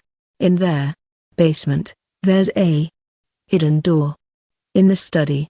I threw them down there. They're still alive. I beg you, spare me. As Grubert realized our presence, he begged for help. Aid, stop it. This isn't like you. Aid, Senior, Please stop. Aid, let it go. Gul and the others tried to restrain Aid while he struggled. Hearing the recent conversation confirmed my suspicions. I had hoped it wasn't true, but I had to ask. I believed Aid would tell me everything now. Aid, could it be that Grubert has taken your family hostage? Up until that point, Aid had been struggling and showing anger, but when I asked, he stopped struggling abruptly, and his expression changed to one of sadness and agony. Yeah, that's right. I was blackmailed by him, my family. Taken hostage. As soon as he said those words, everyone except me was shocked. Gul let go of Aid and stepped back. Then, he began questioning Aid. So, the reason you were acting strangely today was because your family was taken hostage? Yeah, 2 days ago. My family was kidnapped, and on that day, the kidnapper told me, the day after tomorrow, if you don't cooperate in assassinating Duke Volk, your family will be killed. If you dare tell anyone about this, do you know what will happen to your family? So, that's what happened. That's why Aid was giving me those menacing looks earlier. I managed to find out about the location of my family and the mastermind, but I had no time to rescue them, and I was desperate. So, that's why I, today, tried to betray you all. Gul and the others had incredulous expressions on their faces. Aid, you, was the place where we were attacked the location of the planned operation? But why didn't Aid show up as an enemy on the radar? Well, I'll ask the gods about that later. Yeah, that's right. At the moment of failure, I hated you, but after the battle, when I thought about it more, I wondered if they planned to dispose of me as well right there. I asked him myself. And it turned out I was right. Aid had a regretful expression. I'm sorry, there was nothing else I could do. Even if I apologize, I don't think I can be forgiven. Aid. I felt sorry for Aid and the others, but we needed to take action immediately to rescue Aid's family. Also, we should hand Grubert over to the authorities. There are things I want to ask him. Let's postpone the rest of the conversation for later. We'll inform the guild staff about the hidden room and have them go check it out. Also, there are some questions I'd like to ask Grubert, so can you leave him to me? Very well. By the way, Elena, what do you want to ask him about Levi's? I turned to Gil and replied, I want to know about what Grubert mentioned regarding Levi's. As I did so, a loud noise came from Grubert's direction. I turned to look and saw a thick stone spear impaled in Grubert's chest, causing him to collapse. With this, the guild registration is complete. 26, Chapter 8. We were puzzled as we watched Grubert suddenly collapse, and even Lizrina had her mouth covered as she shouted, What's going on? Is there an enemy lurking somewhere? Damn it! Everyone, stay alert. Following Gul's instructions, Amy and the others took up their weapons, scanning the surroundings and becoming vigilant. Could it be that he was silenced to keep him from talking? Grubert, what have you gotten yourself into? Duke Bardk exclaimed, wide-eyed as he looked at Grubert. I looked at Grubert's lifeless body, momentarily stunned, but as soon as I heard Gul's words, I shook my head, and then I took out my Jericho 941 PSL and karambit knife from my holster. The enemy had to be nearby. Judging from how the spear was stuck in Grubert, it had come from the opposite direction. They were probably over there.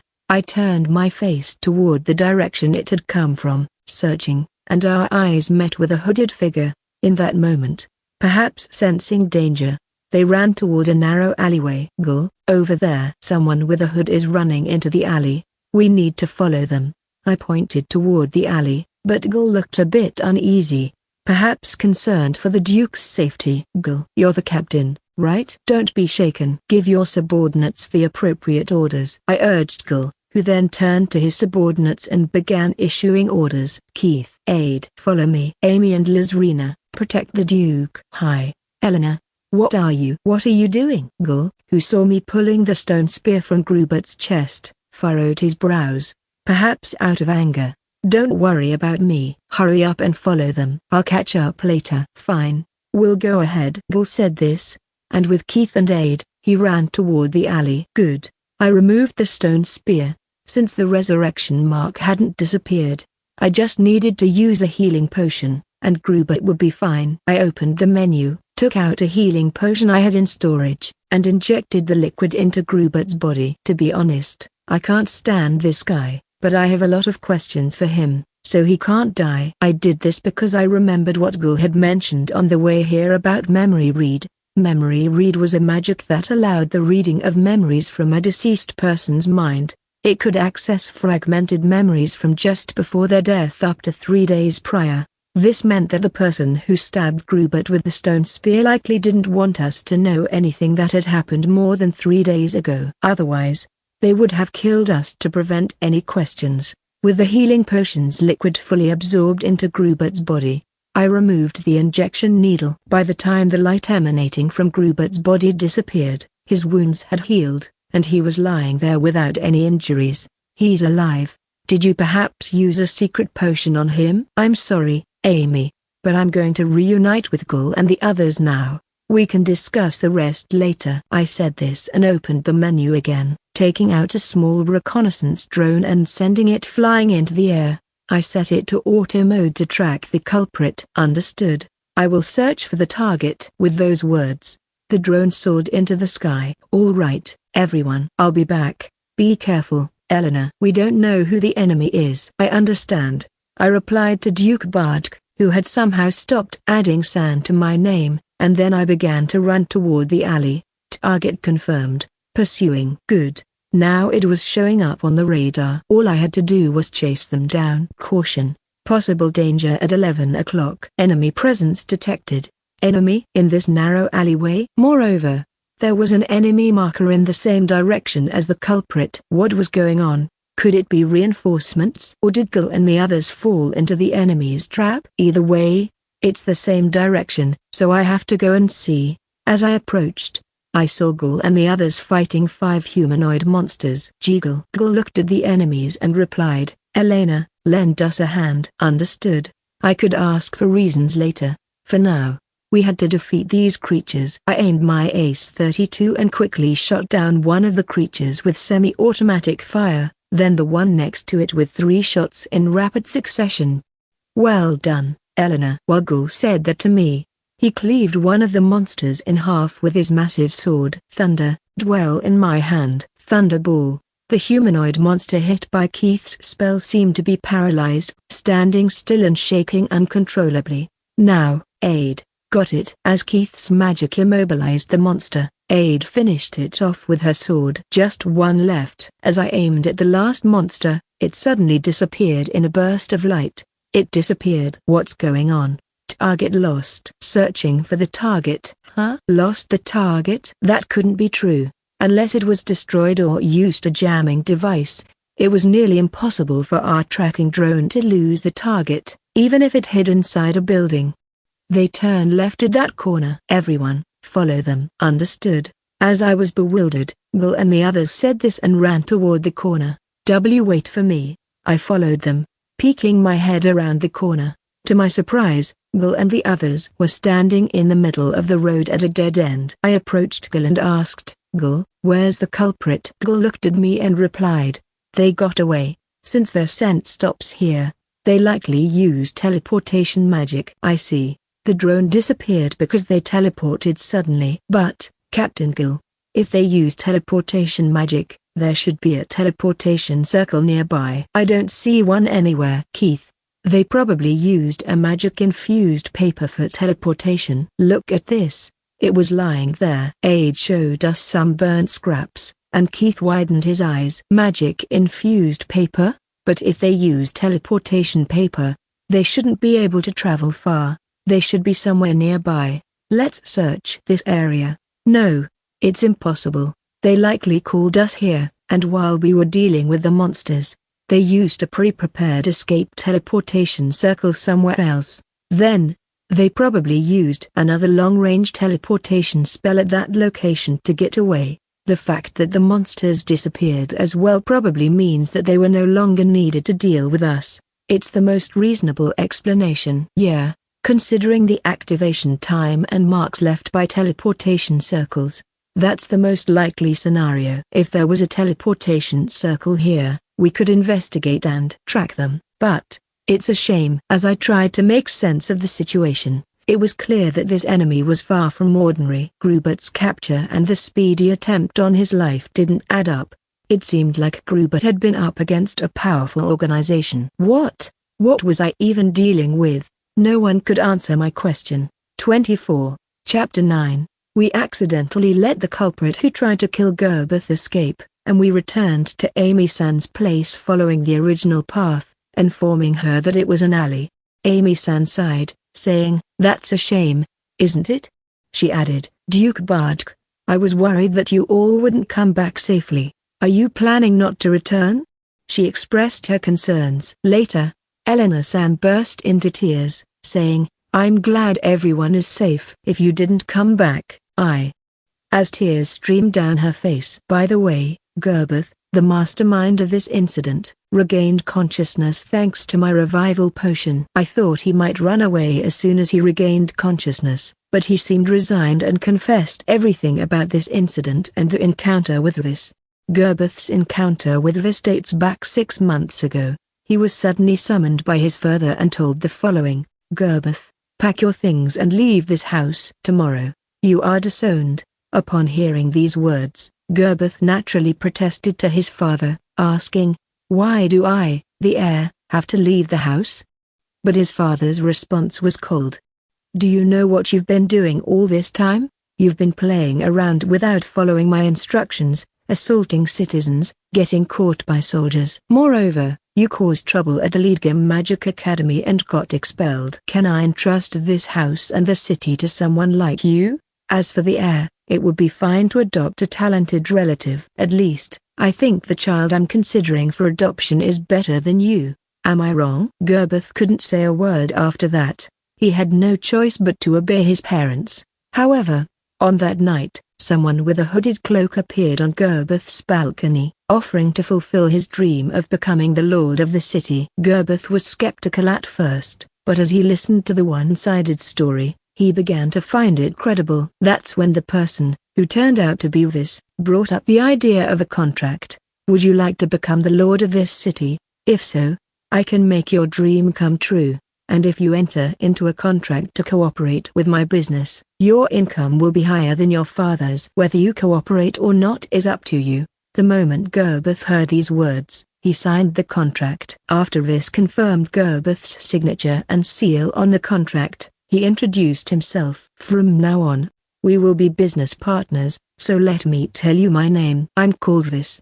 Nice to meet you. Oh, and it will take about a week for you to become the lord as I promised. So, stay in this city and wait. There are various preparations to be made." With that, Vis disappeared into the night. I thought I had done something foolish, but 3 days later, both of my parents passed away, and there was no one left to succeed them but me. Just like that, things fell into place smoothly, and within 10 days, I became the lord. Gerbeth himself was surprised by this outcome, wondering if it was all a dream.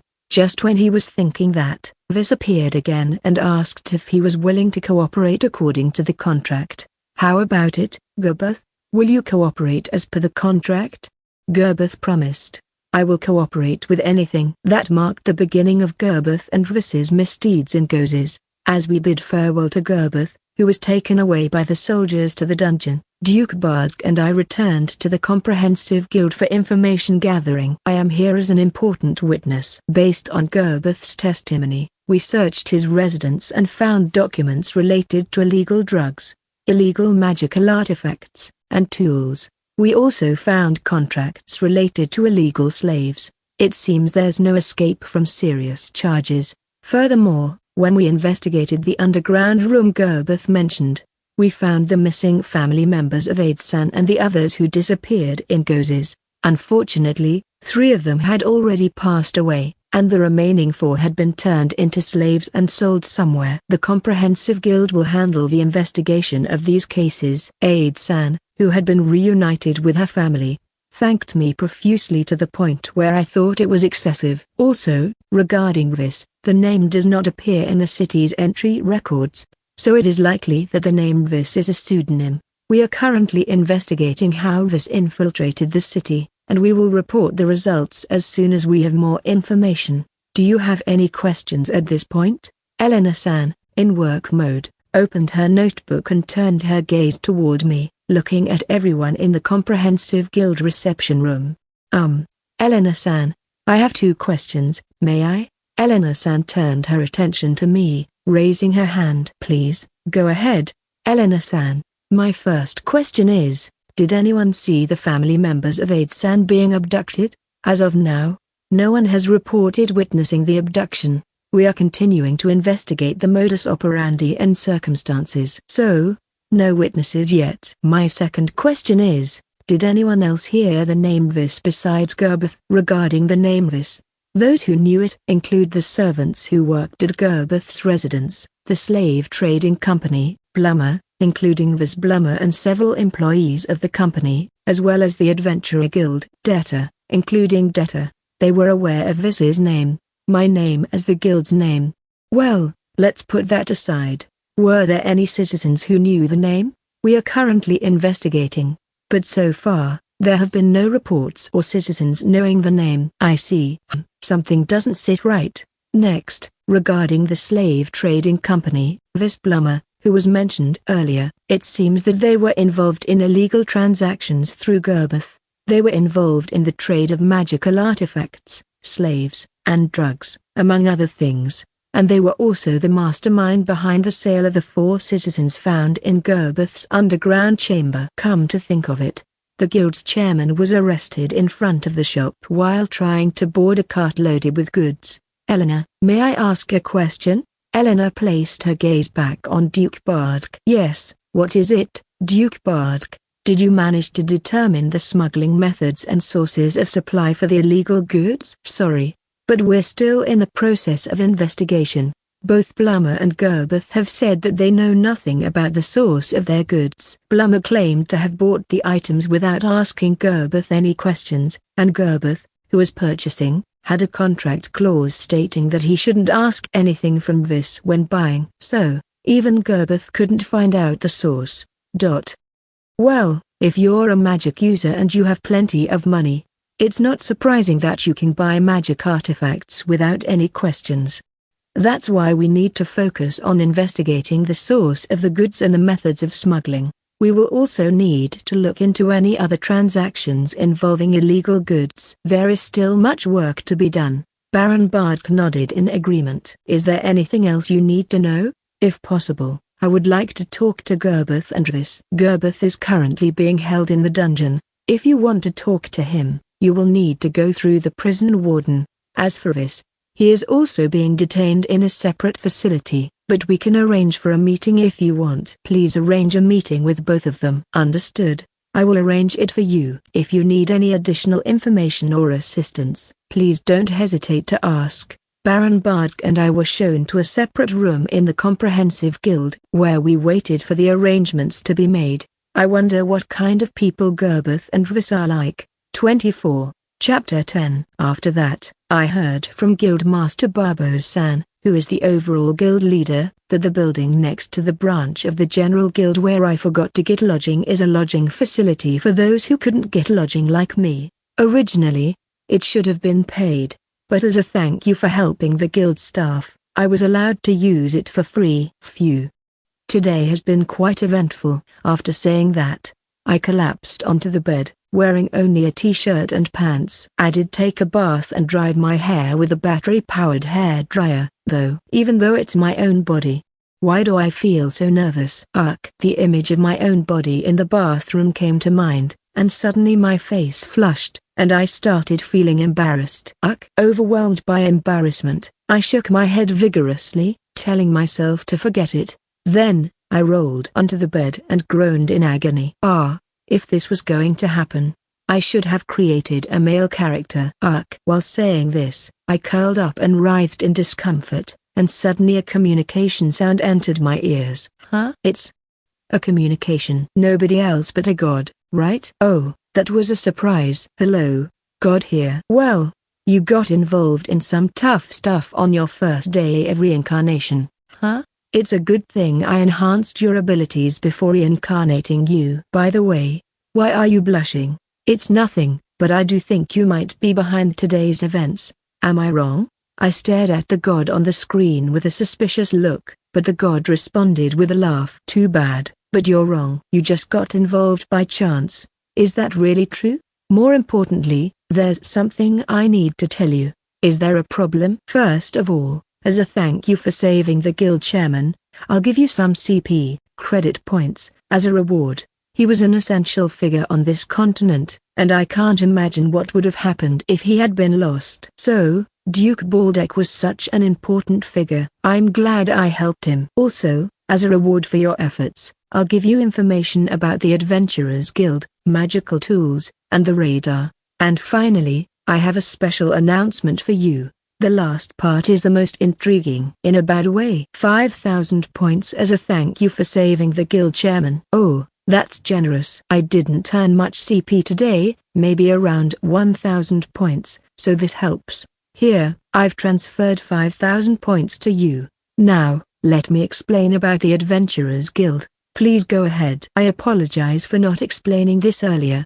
It was my oversight. The Adventurers Guild is a place where rough people gather, and there are practically no rules within it, leading to many engaging in criminal activities. Moreover, the Adventurers Guild lacks strong connections between its members, so outsiders often face discrimination and suspicion when entering towns or the capital. In some cases, they may even be closely monitored for unreasonable reasons. On the other hand, the General Guild is well regulated and has branches all over the country, so it's better to register with them. Adventurers are treated like troublemakers, and it sounds quite unfortunate. Many Adventurer Guild members are unscrupulous. In reality, they not only cause trouble in the city, but also engage in criminal activities, raise the fees for their services, abandon clients during escort missions if they encounter a tough opponent, and in some cases, even kill their clients. So, be careful when taking on requests that are also accepted by Adventurer Guild members.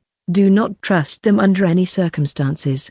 They would do anything for money but offer no guarantees. That's the Adventurers Guild, I suppose. Now, let me explain about the truth crystals, magic paper, and radar. I was actually quite curious about those. Oh, by the way, how did you know I wanted to know about them? I heard it from Meltenas. She mentioned that you were curious about truth crystals, magic paper, and the radar. Is that so? By the way, who is this Meltenas you keep mentioning? She will be the goddess who will support you from now on, so please get along with her. If you can't connect with me through communication, contact her. I've added her to your friends list, so you can check it. I opened the friends list and immediately found Meltena's name. There were only 2 names listed, you and the supposed goddess. Yes, I see it. Good. Now, let's move on to the explanation of the truth crystals. In simple terms, they are useful items that display a person's stats and work as lie detectors. They are widely used in various countries. When you place your hand on a crystal, it displays your stats. If you lie in response to a question, the crystal turns red. It's a handy item. Just be careful not to break it, as you'll have to pay a hefty price to replace it if you do. I understand. I don't know your values, but it's worth about 3 houses. So, be very careful not to break it. Got it. Now, about magic paper. It's originally used to create spellbooks by binding multiple sheets together. While magic paper can be used individually by inscribing magic circles and infusing it with mana, its power is inferior to incantations, and it burns out after a single use. Plus, it's quite expensive, so it's not widely used. Magical stones, which allow multiple uses, are more popular. If it's expensive and can only be used once, it doesn't seem worth it. Let me clarify something about teleportation magic, since it might have been a misunderstanding. Teleportation magic isn't as versatile as you might think. Not versatile? So, it won't activate unless certain conditions are met? That's right. Teleportation magic won't activate without following specific steps. First, you need to create a magic circle at your destination and one at your current location. Then, you have to stand on the magic circle at your destination, infuse it with mana, and wait for approximately 15 to 20 seconds. In the case of magic paper, you must hold it while infusing mana, and you mustn't move. If you step out of the magic circle, the teleportation magic will be cancelled and you'll have to start over. The same applies to magic paper. So, teleportation magic doesn't work instantly like in games. That's why you summoned monsters and stalled for time earlier, I assume. I wonder where those magic circles led to, though. Now, about the radar. The radar is a valuable item that can locate people and monsters within a certain range. However, it's not perfect and has limitations. It can't locate those with the concealment skill or monsters with high mana control, so keep that in mind. Thank you for explaining all this. Now, finally, let me explain the special announcement. This is the main reason I contacted you today. Special announcement? What is it? The hero is about to arrive on this continent. In order to lead the world to peace, I need you to guide him. He is already on this continent and is currently heading towards the capital. His name is Oliver, and he has a calm and gentle personality. He is the hope of the world, so please support him. The hero, Oliver. So, he's coming to this continent. Understood. I'll support him to the best of my ability. Thank you. And one more thing. You must never let the hero, Oliver, learn about the existence of the General God. This is a top secret mission. If Oliver learns about me, the world's future will be in danger. Do you understand? Yes, I understand. I won't let him find out. Good. If you have any questions or need assistance, feel free to contact me or Maltenas. Goodbye for now. The god's face disappeared from the screen. I'm worried about the hero, Oliver, but I don't have much information about him. I'll have to gather more information and plan my actions accordingly. I sat down on the bed and began to think about my next steps. 23, Chapter 11. At the same moment, under the moonlight in the middle of the night, adventurers of debt are gathered around a campfire in the forest, taking a break or taking turns tending to the firewood. However, among these adventurers, 5 were wounded. Why were these 5 adventurers wounded? Their injuries couldn't be fully healed by the effects of potions, so they had resorted to using scraps of cloth as makeshift bandages. While this stopped the bleeding, the pain still persisted, and they groaned in agony, battered and bruised. One of them seemed to have had enough and suddenly stood up, raising his voice. "Oh, enough already. You guys are so damn noisy. Your groaning is keeping me awake." "Shut up already." Upon hearing these words, one of the wounded men stood up, adopting a confrontational stance. "What did you say, you little punk?" "Despite being a lowlife, do you even understand what you're saying to me, huh?" The reactions of the onlookers varied as they observed the commotion. Some who were keeping watch turned their heads, while those who had been sleeping roused themselves to watch. A few, however, seemed to want no part in the conflict and turned their backs, seemingly uninterested. Ignoring the reactions of those around them, the two continued to escalate the tension. "A lowlife? Ha ha, don't make me laugh. Let's see who would win between me, who's uninjured, and you, burdened with those wounds. And when it comes to comparing you to that hooded woman with her mysterious weapon, you're not even remotely scary," the lowlife adventurer taunted, smirking as he drew his sword, anticipating a victory. "It seems like you want me to kill you." The other wounded man, his face twisted in anger, prepared his spear. He seemed genuinely intent on taking a life, his hostility palpable. "Stop it, you two." "This is not the time for this," exclaimed a man wearing mithril armor. He was Shirai, the former deputy guild leader of Debtor. "Listen, everyone, we can't afford to fight amongst ourselves right now. We've been chased out of the country, and if we cause trouble here, soldiers might come looking for us. Besides, we promised to stick together until we reached the border." Upon hearing his words, the two combatants reluctantly lowered their weapons. Meanwhile, the adventurer who had been tending to the campfire slammed a piece of firewood onto the ground before standing up. "Damn it, I can't take it anymore. I'm leaving right now." "Wait, Beth." "Calm down, Beth." The man named turned to Shirai with an angry expression and began to speak. "What's this about calming down? Look at what you've gotten us into." This job was supposed to bring in a fortune, but it's been a disaster from the start. Our plan was exposed. We got outnumbered and attacked, and that white-haired woman killed our comrades. When we tried to return to Gozes, we almost got caught. To top it off, We've used up all our potions and can't heal our wounds. What's the plan now? How are you taking responsibility for this mess?" Upon hearing Beth's words, the other adventurers turned hostile, approaching him with anger. "What, Beth? You remember what you said before we left?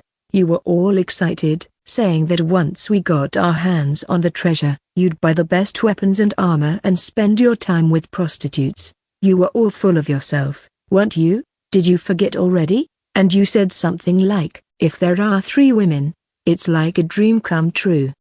You even promised to enjoy yourself to the fullest as long as we didn't interfere. Remember telling us not to mess with you?" Seeing that things were turning against Beth, he stepped back and then spoke with great effort. "Wait, guys. Didn't you think this could happen too? Don't you find it strange that we're being pursued like this?" Maybe Data's boss, our big brother, had some hidden agenda when he gave us this job. What do you say, Deputy Guild Leader? As Beth looked at Shirai while asking this, the other adventurers also turned their eyes to Shirai. I don't know all the details. But what? A few days ago, I happened to see the guild leader talking with Grubert in the guild. It seemed suspicious to me, so I hid and eavesdropped. They were talking like this: if we don't eliminate him this time, we're done for. And I had a feeling about it because they were also discussing the job with that strange hooded woman. When I tried to ask the guild leader for more details, he told me to stop blabbering and just do the job. He said we'd make a fortune, and the reasons didn't matter. Then he ran off. I've been suspicious of this job from the start. Having heard this, the other adventurers looked perplexed, but Beth was different. You see, Data used us for something, and this lousy job wasn't worth it. So, I'm out of here. Goodbye. Beth turned to leave without looking back, and Shirai and the others could only watch until he disappeared into the forest. Looks like Beth really left. Deputy Guild Leader, was what you said true? One of the adventurers asked Shirai, who began to explain honestly. Yeah, I didn't tell Beth, but the guild leader started acting strangely about 4 days ago, and he was getting increasingly agitated until today. He even threatened us, saying we had to make this job a success or he'd kill all of us. What do you think about this? Shirai asked, seeking their opinions. When the guild leader gets that worked up, it's usually when a job that could bring in a lot of money goes wrong, right? It's strange for him to get so worked up before the job even starts. Is that what you think too? Yeah, I think we might have been set up by Data. And by the way, those 2 who went on patrol, aren't they taking too long? Come to think of it, you're right. It's way past their shift change, and they haven't returned. Maybe something happened to them? The remnants of Data had been taking turns patrolling, and 2 of them hadn't returned even though it was well past their scheduled shift change. Well, that's enough of this. Kazl and Lado, you guys were up next for patrol, right? While you're out patrolling, see if you can find those 2. When the deputy guild leader said this, the 2 of them agreed and began to prepare their weapons. There's no need for that. Locke's spear. With those words, spears made of stone suddenly pierced the heads of the 2 adventurers, and they fell to the ground like cut puppets. Whoa, who did that? The deputy guild leader turned to face the direction from which the attack had come, and a hooded figure emerged from the darkness of the night. With a different demeanor than before, the figure extended their palms in front of their face and began speaking to the deputy guild leader.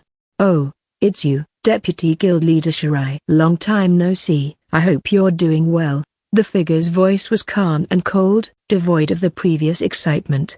Their cloak rustled in the wind, revealing a hint of their mysterious weapon, which gleamed faintly in the moonlight. Shirai took a step back, his face turning pale. You're that hooded woman who attacked us. What do you want? The hooded woman took a step closer and continued speaking with a mocking tone. What do I want? Why, I'm here to finish what I started.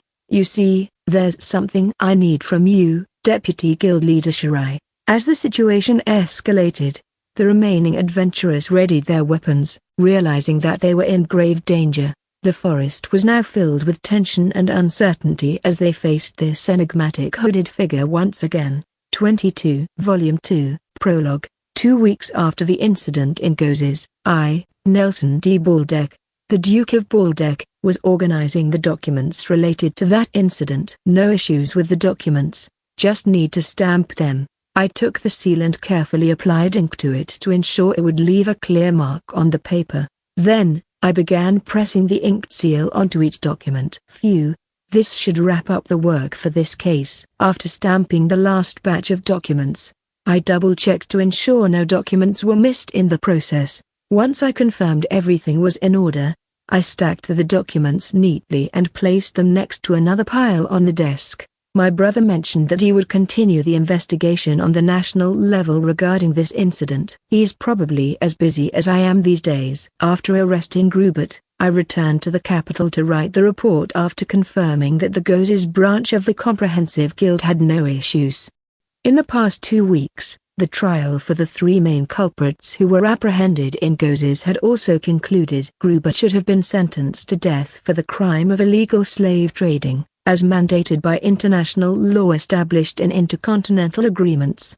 However, in light of his cooperation with the investigation into this incident and his straightforward confession, his punishment was commuted to the revocation of his title, confiscation of his assets, and exile from the Levant continent.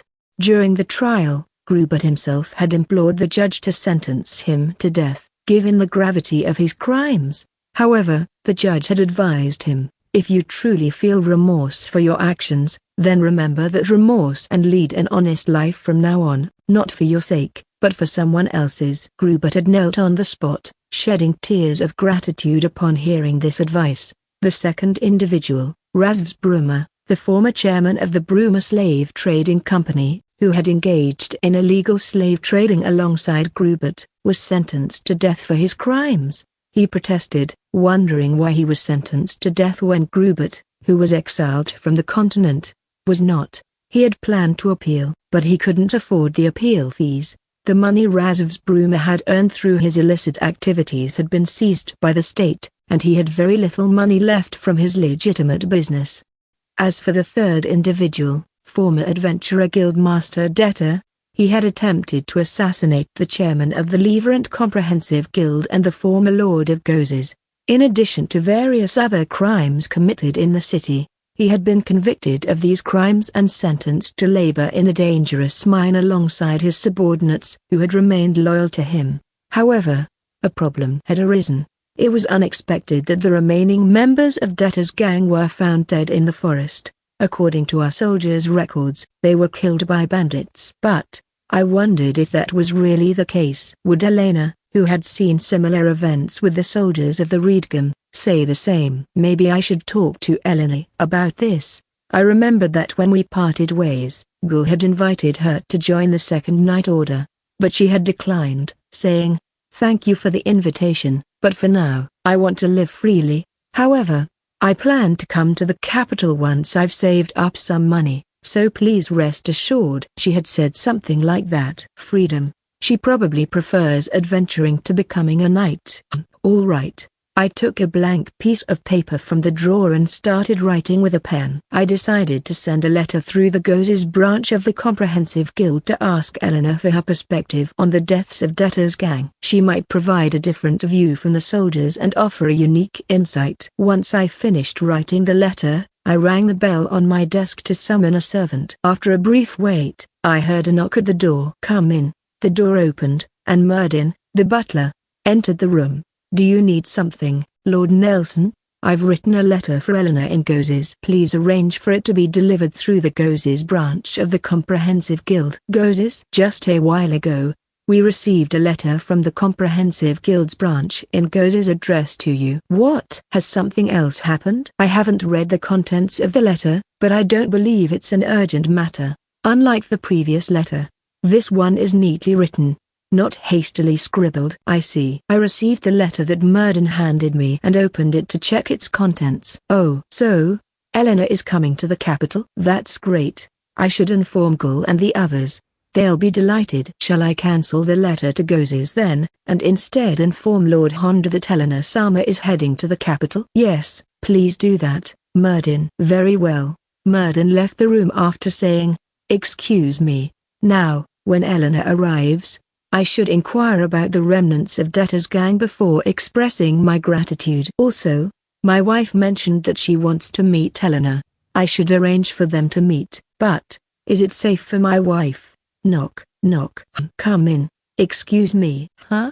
Murdin. He had just left a moment ago, hadn't he? Did he delegate my request to another servant? But he's known for his meticulous nature, so he wouldn't do such a thing, right? What's the matter? Just a while ago, Lady Amy Ristet of the Second Night Order came here and informed us that Lady Eleanor has arrived in the capital. Is that so? Eleanor has already arrived? Wait a minute. Isn't that quite fast? Didn't this letter just arrive recently? I looked at my pocket watch to check the current time. It's 9:30. If she came by shared carriage, it should have taken a bit more time. Did she borrow a horse from the stable? Borrowing a horse is more expensive than sharing a carriage, but it would allow for a faster journey. Come to think of it, when we parted ways, she mentioned that she couldn't ride a horse. She said, "I can't ride a horse, so I'll have to walk for hours." I remember her saying that with a wry smile. So how did she manage to cover the 4-hour journey from Gozes to the capital on foot? Did Eleanor lie about not being able to ride a horse? I concluded that she must have. If she arrived without any issues, then I shouldn't dwell on how she made the journey. Well, once I've had some tea, I should prepare to welcome her. Nelson leaned back in his chair, gazing at the garden through the window as he waited for his tea. 19. Chapter 1. Good morning. I arrived at the Comprehensive Guild early in the morning today and greeted the staff. Good morning, Ellie. Good morning. You're here again today. It's been 2 weeks since the Gruber incident, and I've learned quite a bit about this world. Thanks to the guidance of Goddess Meltina, I've learned how to wash my hair and body properly, as well as how to wear underwear and some manners for girls. Well, I don't pay too much attention to manners, though. Also, the position of Lord of Gozes has been decided for a relative of Langgut. Why did it end up being a relative of Langgut, you ask? Well, there were 3 other candidates for the lordship of Gozes, but they all had issues. They were in debt, were spendthrifts, lacked popularity, and there were rumors questioning if they could be trusted with the important trading post of Gozes. As a result, they were disqualified from the lordship candidacy. They protested, of course, but there was no turning back, and the king, after hearing these negative rumors, ordered soldiers to investigate their homes. 2 of them were arrested, and the remaining one had his title revoked due to various charges, making it a rather unfortunate outcome. And now, the issue I'm currently facing is this. Good morning, Ellie. Hey, everyone. Our savior, Ellie, is here today. Ellie, good morning. You look beautiful as always. Ellie, how about some tea with me? I know a great place. What are you doing, Ellie? Let's go on a date. Please. Kaya. Big sis Ellie is right in front of me. Big sis, would you go on a quest with me? I rely on you. Ellie. I'm your fan. Ellie, can I shake your hand? Ellie-chan, please come to mine. I'll give you special service. I love you. Marry me. Big sis, I miss the nights. Will you share a bed with me? With your beautiful feet, please trample on me. Call me a worthless pig. Towards the end, there are some strange requests, but it seems I've gained some fans. How did this happen, you ask? Well, after the Gruber incident, I was hailed as a hero who saved the town by the Comprehensive Guild and the citizens. People who were present even started a fan club for me, so I ended up with a few fans.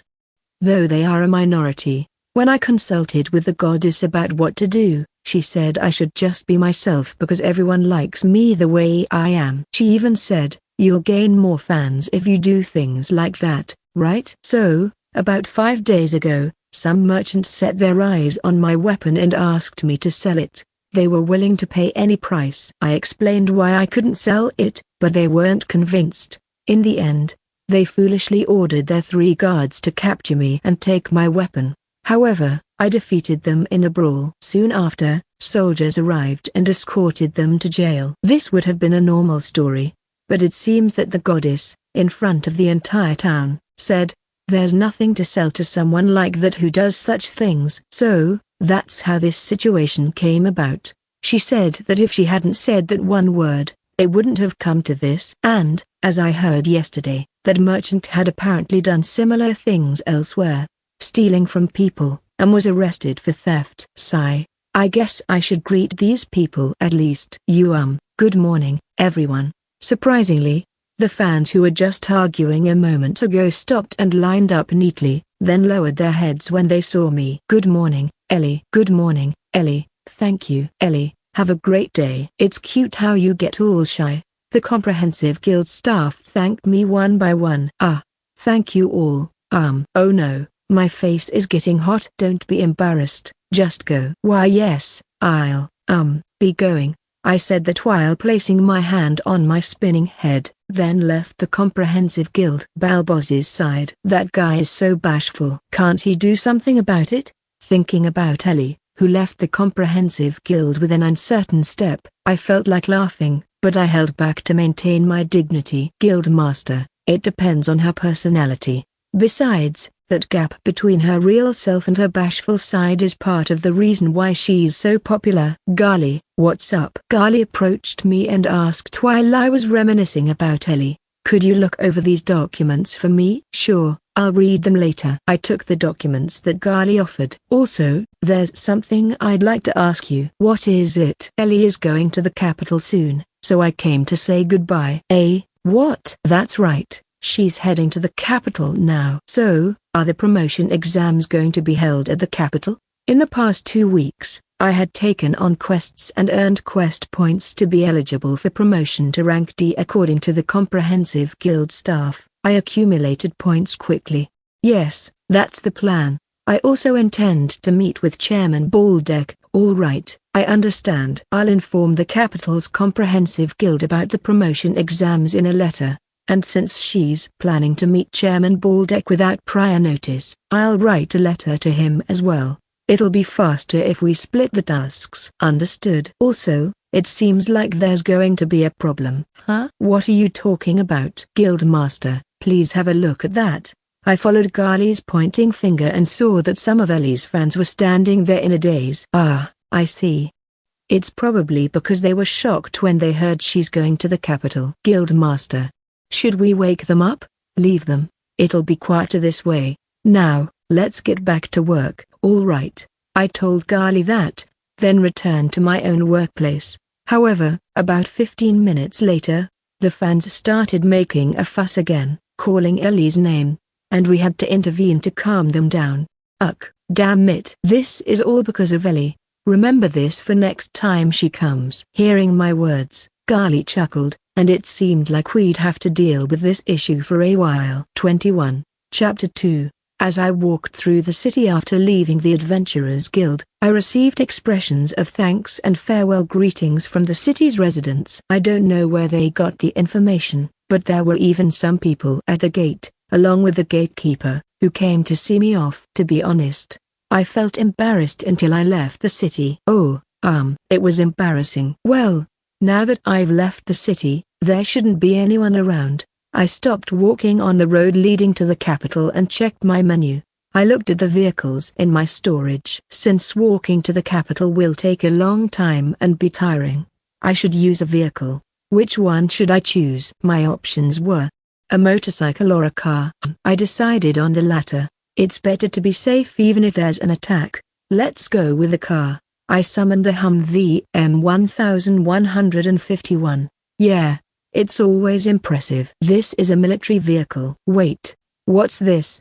I was astonished when I saw the weapons mounted on the vehicle. There's no one else who could have done this but that guy, I said while trying to establish communication with God, but no matter how many times I tried, there was no response. It's not connecting. Well then, I immediately contacted Melvinus. Hello, Elena-san. Calling this early in the morning. Did something happen? Yes, actually, God has done it again. Again? Does that person never learn? That's right. God had been accessing my menu, my armory, and equipment shelves without permission, customizing my weapons and vehicles for fun. I once questioned why God could access my menu, and he replied, I made it so I could access the menu before I gave you that power. I won't do anything strange, of course, but that God had already done plenty of strange things. I want them to revert the customization. I've asked them, But there's no point in getting angry now. But why do I have this? I don't remember obtaining this super air weapon. Come to think of it, a while ago, God was smiling and said, I got something nice. I want to show it to Elena-chan. You'll definitely be happy. Is this it? Absolutely. I didn't have this. I really wanted it because the Core 19B, 12.7 by 99 variant, mounted on the Humvee M1151 could only be obtained through Gacha. It was considered an ultra-rare weapon, with only about 15 people in the game I used to play having it. How did God get it? I wanted it too, but I never won it in the Gacha. It's probably that God copied something that already existed and put it in your armory. If that were true, it would be quite problematic. What if the administrators find out? Will they freeze the account forcibly? Please rest assured about that. In your case, you're not logging into the game world of this world. In other words, you've incorporated the game data you were playing in your previous life into your body. So, no matter how much modification you make, you won't get your account frozen for cheating. So, as long as I'm not logged into the game, it should be fine, right? However, this time, they really gave you something amazing. I think you could probably take on 100 soldiers in this world with just this. No way. Even if I had 3 of these, I might understand the idea. Why is that? If I think about it in terms of normal tactics, it would be better to deploy left and right and attack with bows and magic while surrounding them. There are other ways too. Dealing with a large number of enemies was easy, but dealing with scattered enemies was difficult because I would have to aim the gun in various directions. It would leave me vulnerable. However, Meldiners started to chuckle. Huh? Did I say something strange? In this world, there are very few people who think like you. Besides, you understand the ranges of bows and magic, right? Well, the normal range for magic is about 15 meters, and depending on your skill, you can extend it. As for the bow in this world, it's about 80 meters, but in practice, you can accurately hit a target up to about 30 meters, right? Meldiners looked impressed and then began to share knowledge about this world. That's right. As I mentioned earlier, in this world, if soldiers were to come up with a strategy against you, they would probably gather their forces and charge. If 100 doesn't work, try 200, with soldiers shooting arrows and using magic while charging. If that doesn't work either, just increase the numbers and charge again. Many people think like that in this world. What a ruthless way to fight. It's terrifying.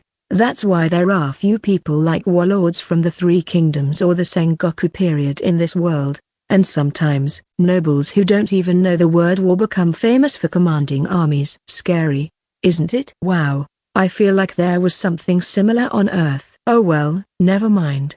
More importantly, shouldn't I get on this before someone finds it? You're right. It would be a waste of time to stand here talking. Yeah, and I was told yesterday by God that the capital is livelier and has more traffic than Goze's. So it's better to secure accommodations first. Thanks for telling me. Of course, I'll speak to them about the unauthorized customization. By the way, Elena-san, in this world, when riding on horses or carriages, you drive on the right side of the road. Please keep that in mind. If you need anything else, feel free to contact me. Thank you very much, Meldiners. I said that and hung up the communication. Then, I got into the driver's seat of the Humvee M1151 and started the engine. Now, let's go for the first drive. Wait, the Humvee is an automatic transmission. I didn't know that. I released the handbrake and gently pressed the accelerator, starting to move. It's comfortable. Should I speed up? Currently, I was driving at 50 kilometers per hour on this open road with good visibility, and I couldn't see any obstacles. I thought about increasing the speed a bit, but, let's stop here. It's better to drive safely, and at this rate, we'll arrive in about 15 minutes. Huh? I saw another carriage up ahead. It seemed like there was an increase in traffic between the capital and Goze's over the past 2 weeks. Well, never mind. I'll overtake them. I said that and approached the carriage from behind. I signaled left, then lightly pressed the accelerator to increase speed and overtook the carriage from the left. Then, I eased off the accelerator. returning to 50 kilometers per hour and putting some distance between me and the carriage. As I passed by, I noticed that the person driving the carriage was quite surprised. "Well, I guess you'd make that face when you see something you've never seen before." Warning: danger detected at 12 o'clock, potential enemy. Thanks to the radar upgrade God gave me, the detection radius had increased from 200 meters to 500 meters. But why were there enemies so close to the road? Were we facing bandits or rogue adventurers again? I stopped the car by the side of the road and visually checked the area ahead. I couldn't identify them clearly, but I could see that there was something there, a bit away from the road. I took out my binoculars to get a better look. They're members of this country's Night Order. And they're orcs? No way. There's no way we were informed about this. 4 knights were fighting 5 orcs. And it was clear that the knights were at a disadvantage. I recognized one of the knights. "These people, let's consider this as paying back the favor." I said that and opened the menu to put away Ace 32 and switched to another gun, the marksman rifle SVU OTS 03, 7.62 by 54 mm caliber. Of course, I didn't use the Gore 19B. There was a risk of completely annihilating the knights with it. I was ready now. I couldn't shoot the orcs here, so I needed to change my position to get a good angle. I started moving to help the knights. 25, Chapter 3, Second Night Order Vice Commander Major Dalton Baker let out a roar and, wielding a one-handed axe, dodged the charging orc before using his dual swords and the skill twin strike to cut it down. But it didn't prove to be a fatal blow. What the hell? What's going on here? I didn't receive any reports about orcs being in this area. Baker had been conducting monster training with 3 of his subordinates from the Night Order when he unexpectedly encountered orcs in this vicinity. These orcs were stronger than the usual ones. Moreover, there were still 5 of them. This could endanger his subordinates. "I'll hold these guys back. So, the rest of you, go back to the capital and inform Commander Girl. We can't leave you behind, Vice Commander. You won't stand a chance against them. Please, just run. It's the only way." "Even so, Vice Commander Baker." "Just go." Gwar. Turning to the source of the noise, Baker saw one of his subordinates, Aziz, bleeding from his left shoulder and kneeling as an orc raised a club to strike him. Suddenly, an arrow pierced the orc's eye. It seemed Myrina had shot it with her bow to save Aziz. "Now's our chance." Baker, his face contorted in pain, sneaked into the orc's vicinity and crossed his dual swords. Warg. With a battle cry, Baker delivered a series of strikes to the orc and finished it off with a final kick to the chin. "Die, you damn monster." The orc, wounded by Baker's attacks, sank to the ground from its back. "Sorry, Vice Commander." Aziz, still on his knees with his hand on his bleeding shoulder, addressed Baker, but Baker kept his dual swords ready and spoke to Aziz. "That's fine. Now go quickly to Lazrina to get healed." "Yes." Aziz said this before rushing toward Lazrina. 4 orcs remained. "Huh? One of them was missing. Where could it have gone?" Kaya. Turning toward the scream, Baker saw Myrina being held captive by an orc. "Damn." While I was distracted by Aziz, Myrina got captured. As I tried to rush to Myrina's rescue, the orc holding her turned towards me. "Human, if you move, I'll kill this woman." "What?" I halted my approach. To make matters worse, the orc had its hands around Myrina's neck and seemed ready to break it. "Myrina, please help her, Ursula. Save her, Senior." "Woof." "Stop, Lazrina. If you do that, Myrina will be killed." I prevented Lazrina from using her summoned creature to rescue Myrina. "The orcs can talk?" "They're not ordinary orcs after all. What should I do? This situation is getting worse." "That's enough. Keep her like that." "Buahi." The orc sneered at me with a maddening grin. "No, don't hurt her." I watched in horror as the orc tightened its grip on Myrina's neck, preventing her from speaking any further. "Enough, woman." "Damn it, how can I save my subordinates?" As I tried to think of a way to rescue them, one of the orcs behind me approached, wielding a rusty sword and ready to strike. "Buahi, die. Am I going to die here, unable to save my subordinates?" Kaya. Amid Myrina's scream, a thunderous explosion echoed in my ears. "What happened to Myrina?" "Huh?" For some unknown reason, Myrina and Aziz were surprised, while Lizrina seemed to notice something. And the orc that was about to kill me had stopped, frozen in shock as if it had witnessed something unbelievable. Following the orc's gaze, I looked to see a hole in the head of the orc that had held Myrina hostage. It was dead. What? Who did this? Vice Commander. Get away from the orcs, Lizrina shouted at me, and I finally snapped out of my daze. I turned to chase the fleeing orc, but for some reason, at that moment, I couldn't move my body. No, that's not it. My body seemed to have refused to move. Eleanor's perspective. Oh, it got away, I muttered while looking through the scope attached to my SVU OTS 03, 7.62 x 54 RMM, rifle at the orc running pathetically 400 meters away. I had no intention of letting it escape. Orc, you were unlucky. I aimed at the orc's right leg, squeezed the trigger until the primer was about to drop, took a light breath, exhaled slightly, and then held my breath. Now, with that thought, I fully squeezed the trigger. The gunshot and the sound of the bullet piercing through the orc's right leg were almost simultaneous. The orc, with its right leg shot through, fell to the ground and tried to get up. However, I had already aimed my rifle at its head, prepared to finish it off. Last shot. I pulled the trigger, and the 7.62 x 54 RMM round made its distinct sound. Almost simultaneously, the bullet blew off the orc's head, killing it. Phew. All right, there are no other enemies. After confirming that there were no other enemies, I switched to a fresh magazine for my SVU. OTS 03. Why didn't that person attack immediately after creating an opportunity by trying to save their comrade from the orcs? They seemed somewhat bewildered, but... well, whatever. In the end, I ended up eliminating the orcs, so it worked out fine. Lizrina. I'll let this one slide. As I watched the night order through the scope of my SVU, OTS 03, I noticed that something was amiss. Huh?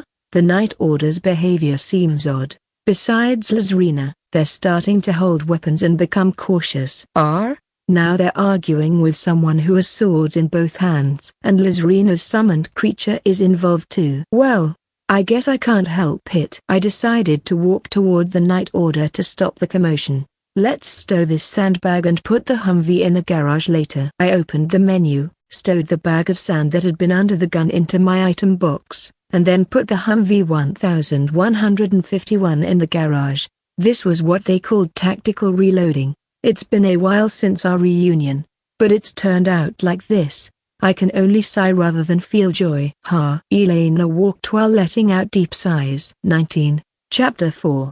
I momentarily stopped on my way towards the night order to observe the situation. I used binoculars to look at the knights 300 meters ahead, but it seemed like they still hadn't noticed me. In fact, they appeared to be engaged in a heated argument. Furthermore, as I advanced another 50 meters, Lizrina sat on the ground, crying, while her arguing companion scratched his head, wearing a puzzled expression. What's more, it seemed like the people around them were gathering by Lizrina's side and trying to talk to her. What are those people doing in a place like this? When I got within 200 meters, I called out Lizrina's name loudly towards them, and a person with a bow noticed my voice and turned towards me.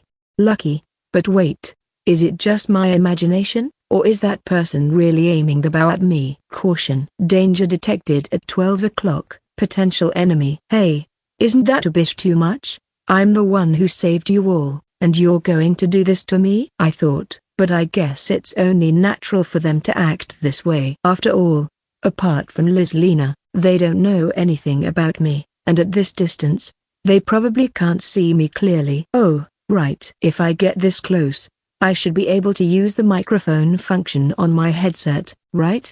I stopped walking, turned the knob on my headset, and decided to listen to the night order's conversation. Eek. El-chan must be here. I can only think of El-chan's attack. Sniff. Where can someone with such skills be? In fact, I can't see anyone at all. I'm sorry, but I'm right here. And your comrades are targeting me. Vice Captain, there's someone approaching us. How should we handle it? What? Who is this person? How many are there? Oh, they finally noticed me. But wait, Did the person with the bow not mention me to them before aiming the arrow? I can't see clearly, but it's just one person. They don't seem to be carrying weapons, but they have something like a black stick. It's possible they're a thief posing as a civilian. A black stick. Murina. Is that person's hair white? Well, hold on, Lizrina. I don't have magical eyes like Keith, so I can't say for sure. Lizrina, please hurry up and identify me. I might get shot by the person they're talking to. Well, it's still out of range, though. Wait, both of you. Murina, are there really no others around? Is it just one person? Yes, I can't see anyone else. I think it's just one person. It does seem like just one person. Let's leave the Orc for now and go meet them. Vice Captain, there might be danger. As is, I understand that. But if that person turns out to be Eleanor, as Lizrina said, we'll be disrespecting girls' benefactor. Besides, we're knights, aren't we? We can't be scared by something like this. What if that person walking is really just a civilian? As Vice Captain says, we'll approach cautiously while keeping an eye on our surroundings. Keep your weapons holstered. If that person is a civilian, they might mistake us for bandits and run away. Let's all go meet them. As expected, Vice Captain is someone who can make decisive judgments. Roger. I can finally meet El-chan again. I'm looking forward to it. What nonsense are you talking about? It's not confirmed that it's Elrina, right? And what about your response? Forgot. Sorry, Vice Captain Bager. This guy, really? I'll have to tell Chief Girl about this. Vice Captain Bager, you're so mean. Lizrina, my condolences. I'll pick up the pieces for you. After lowering the volume on my headset, I began walking towards the Night Order to meet Lizrina. Elkaran. Once Lizrina recognized me, she ran towards me, shouting my name, and hugged me. Hey, Liz. Lizrina, I understand that you're happy to see me, but did you really have to run like that? I mean, I'm right here. She was panting and sweating as she talked, and I couldn't quite understand what she was trying to convey. Wait, is Lizrina leaning on me? It feels like I'm supporting her. No, it's not my imagination. Woof. See, even Lizrina's summoned creature looked up at me with concern. I opened the menu, bought a bottle of potion, and handed it to Lizrina with the cap removed. Here, Lizrina, have some potion. Hey, thank you. El-chan, I don't really understand what she's saying, but Lizrina moved away from me to take the drink and started sipping it. At last, I caught up. Hey, Lizrina, what's the big idea running off like that? You're such a... While Lizrina was in the midst of her crucial moment, I decided to greet the two knights standing with swords in hand. Since we're not making any progress, let me introduce myself first. Nice to meet you all. I'm Eleanor from the Comprehensive Guild Adventurer Division. Oh, right. Let's put off scolding this one for later. I'm Bager Dalton, a human, and I serve as the Vice Captain of the Second Night Order of the Regam Kingdom. I'm Aziz. As you can see, I'm a dwarf residing in the Night Order, and this is my pride and joy, my axe. The short guy proudly raised a long-handled axe. Come to think of it, dwarves have a tradition of cherishing their weapons as much as their lives, as the Comprehensive Guild staff mentioned. My name is Murina Libias, a beastkin, specifically a rabbit tribe. Lizrina and I are from the same year, even though our ages are different. Oh, I see. Murina is Lizrina's classmate. Could it be that your ears helped you hear us just now? Actually, there are no obstacles around, so my loud voice should have been audible even without the need for enhanced hearing. That's right. Earlier, I apologize for pointing the arrow at you. Lizrina's crying made it difficult to hear clearly. I see. My voice must have been muffled by Lizrina's crying. El-chan, thank you. It was delicious. Lizrina showed an empty bottle while saying that. She drank it all. I'm glad you enjoyed it, Lizrina, but since we've finished greeting Vice Captain Bager and the others, let's get to the main point. When did you finish greeting Vice Captain Bager and the others? Just a moment ago. Lizrina, were you too busy drinking to hear anything I said? Oh, I didn't hear that, she said with an expression of surprise. You, on the other hand, despite the frown on Vice Captain Bager's face, he decided to postpone scolding Lizrina for later. Well, can we discuss this after my conversation with you is finished? I asked. However, it seemed like Bega couldn't hear me as he continued to scold Lizrina while looking at her. Eleanor, when Vice Captain Bega gets like that, it's best to leave him alone. Is that so? I placed my hand on my waist and observed Bega, who was getting angry, and Lizrina, who was repeatedly apologizing on her knees. Yeah, it doesn't look like it's going to work. So, what did you want to talk about? We're fine with discussing it if it helps. Well, it doesn't matter since we're all part of the same Night Order. And I want to save time. Yes, I wanted to confirm something. When we left Gozas, we received a message from the Comprehensive Guild saying that orcs were appearing around here. Did you come here to investigate the orcs?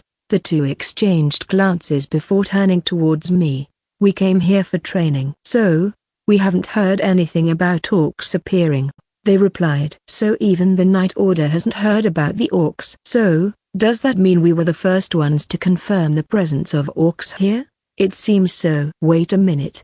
Melina looked at me with a concerned expression. What's wrong? We also have something to confirm with you. If it won't take long, I'll listen. I wanted to collect the orc I defeated and head to the capital as soon as possible. All right. Just to confirm, you're the one who saved us from the orcs, right? Yes, that's correct. Melina averted her eyes and muttered something before turning back to me. I can't believe it was you who saved us. What kind of magic did you use? That loud noise. Does it have something to do with that magic? She thinks I defeated them with magic. In reality, I just sniped them with the SVU. It wasn't magic. Melina. El-chan used a black stick she has as a weapon to defeat the orcs.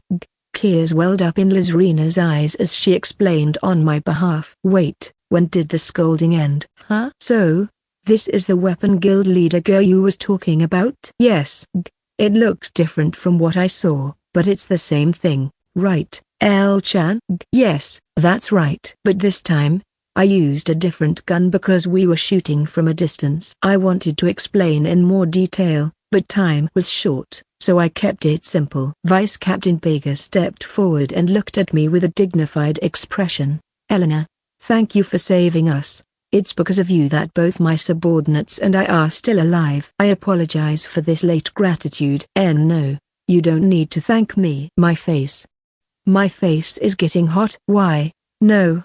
This is not as Vice Captain, but my personal gratitude. I felt overwhelmed by embarrassment and sat down like a little girl, clutching my face with my hands and writhing from side to side. Elena, what's wrong? Vice Captain Bega, please stop her. Rizlina, what happened to her? El-chan is extremely shy. It's because of Vice Captain Bega's words of thanks. Didn't you mention that? Rizlina said with a frustrated look, addressing the Vice Captain. And, we need to report this incident to the guild. We must. All right. I couldn't put my thoughts into words. I shook my head and tried to change my mindset. Oh, let's retrieve the talk and head to the capital. What about the horses? We didn't bring them as part of our training.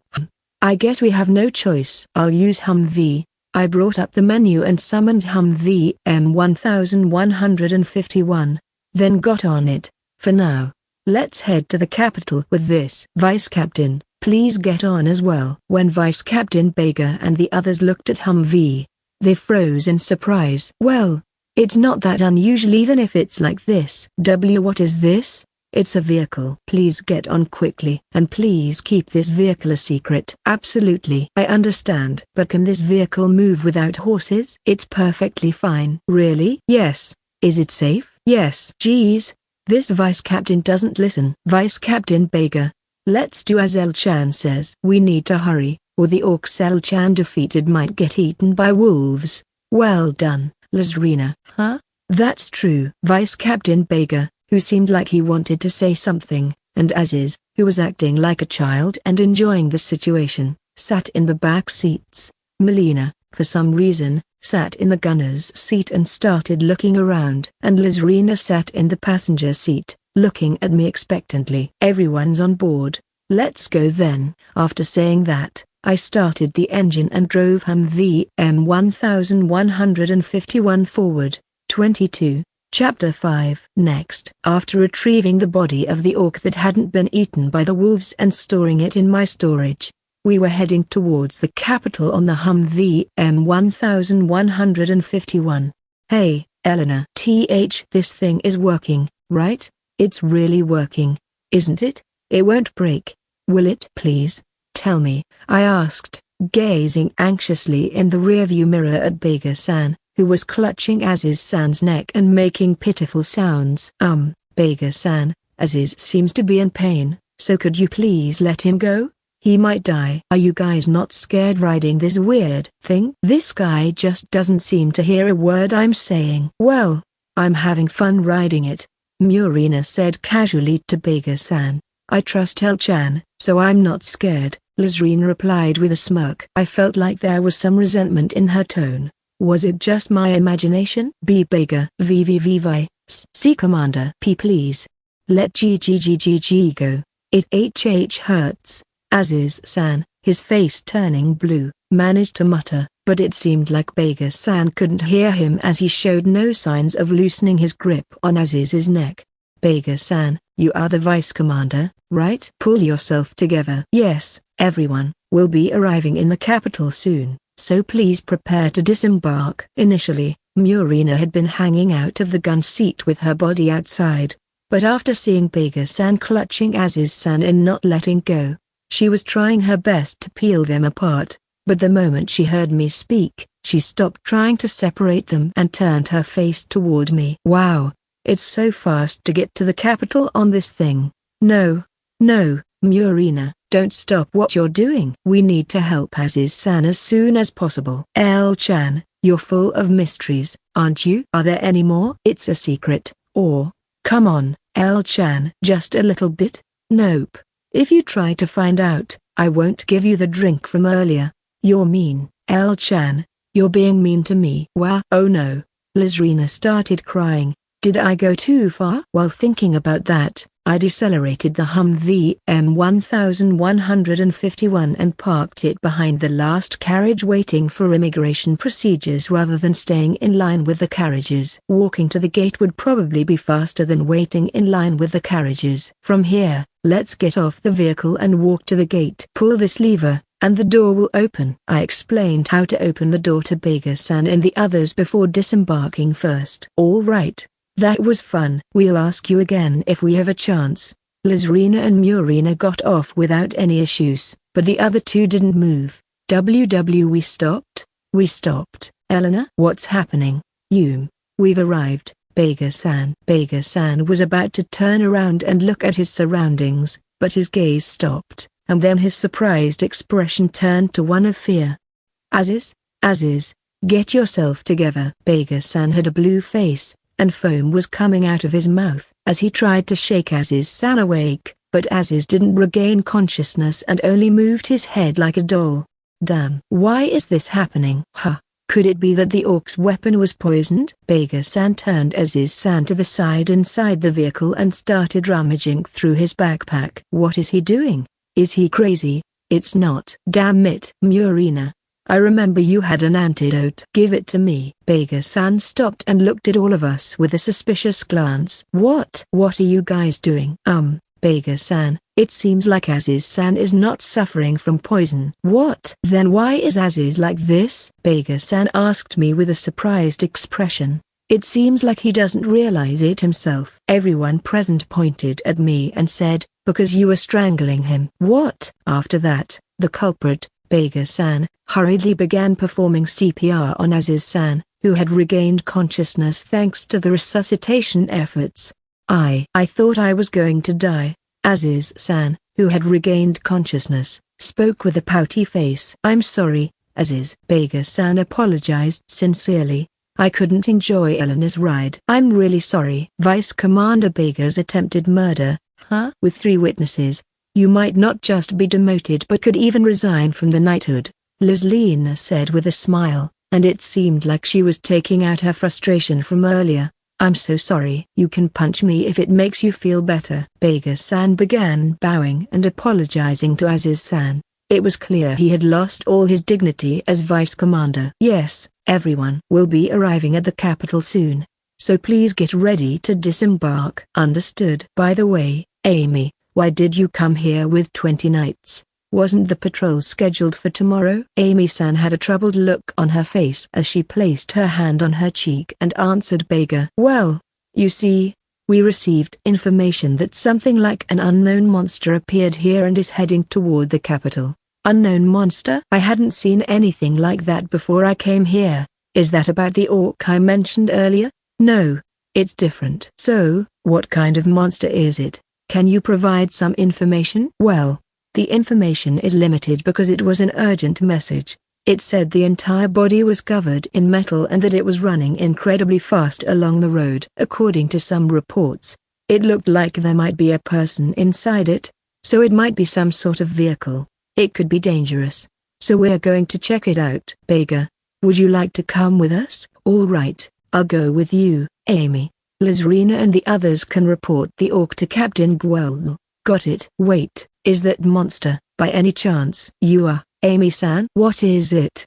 Elena-chan, could that monster possibly be this? I pointed at the Humvee M1151, asking Amy-san for confirmation. Huh? Oh. Amy-san looked at the Humvee M1151 and then suddenly grabbed my shoulders. It's exactly like the information said. Elena-chan. Why is this here? Oh no. Amy-san's face is too close, and she's scaring me. Plus, she's gripping my shoulders so hard, it hurts. Well, you see. It's, tell me the truth, Elena-chan.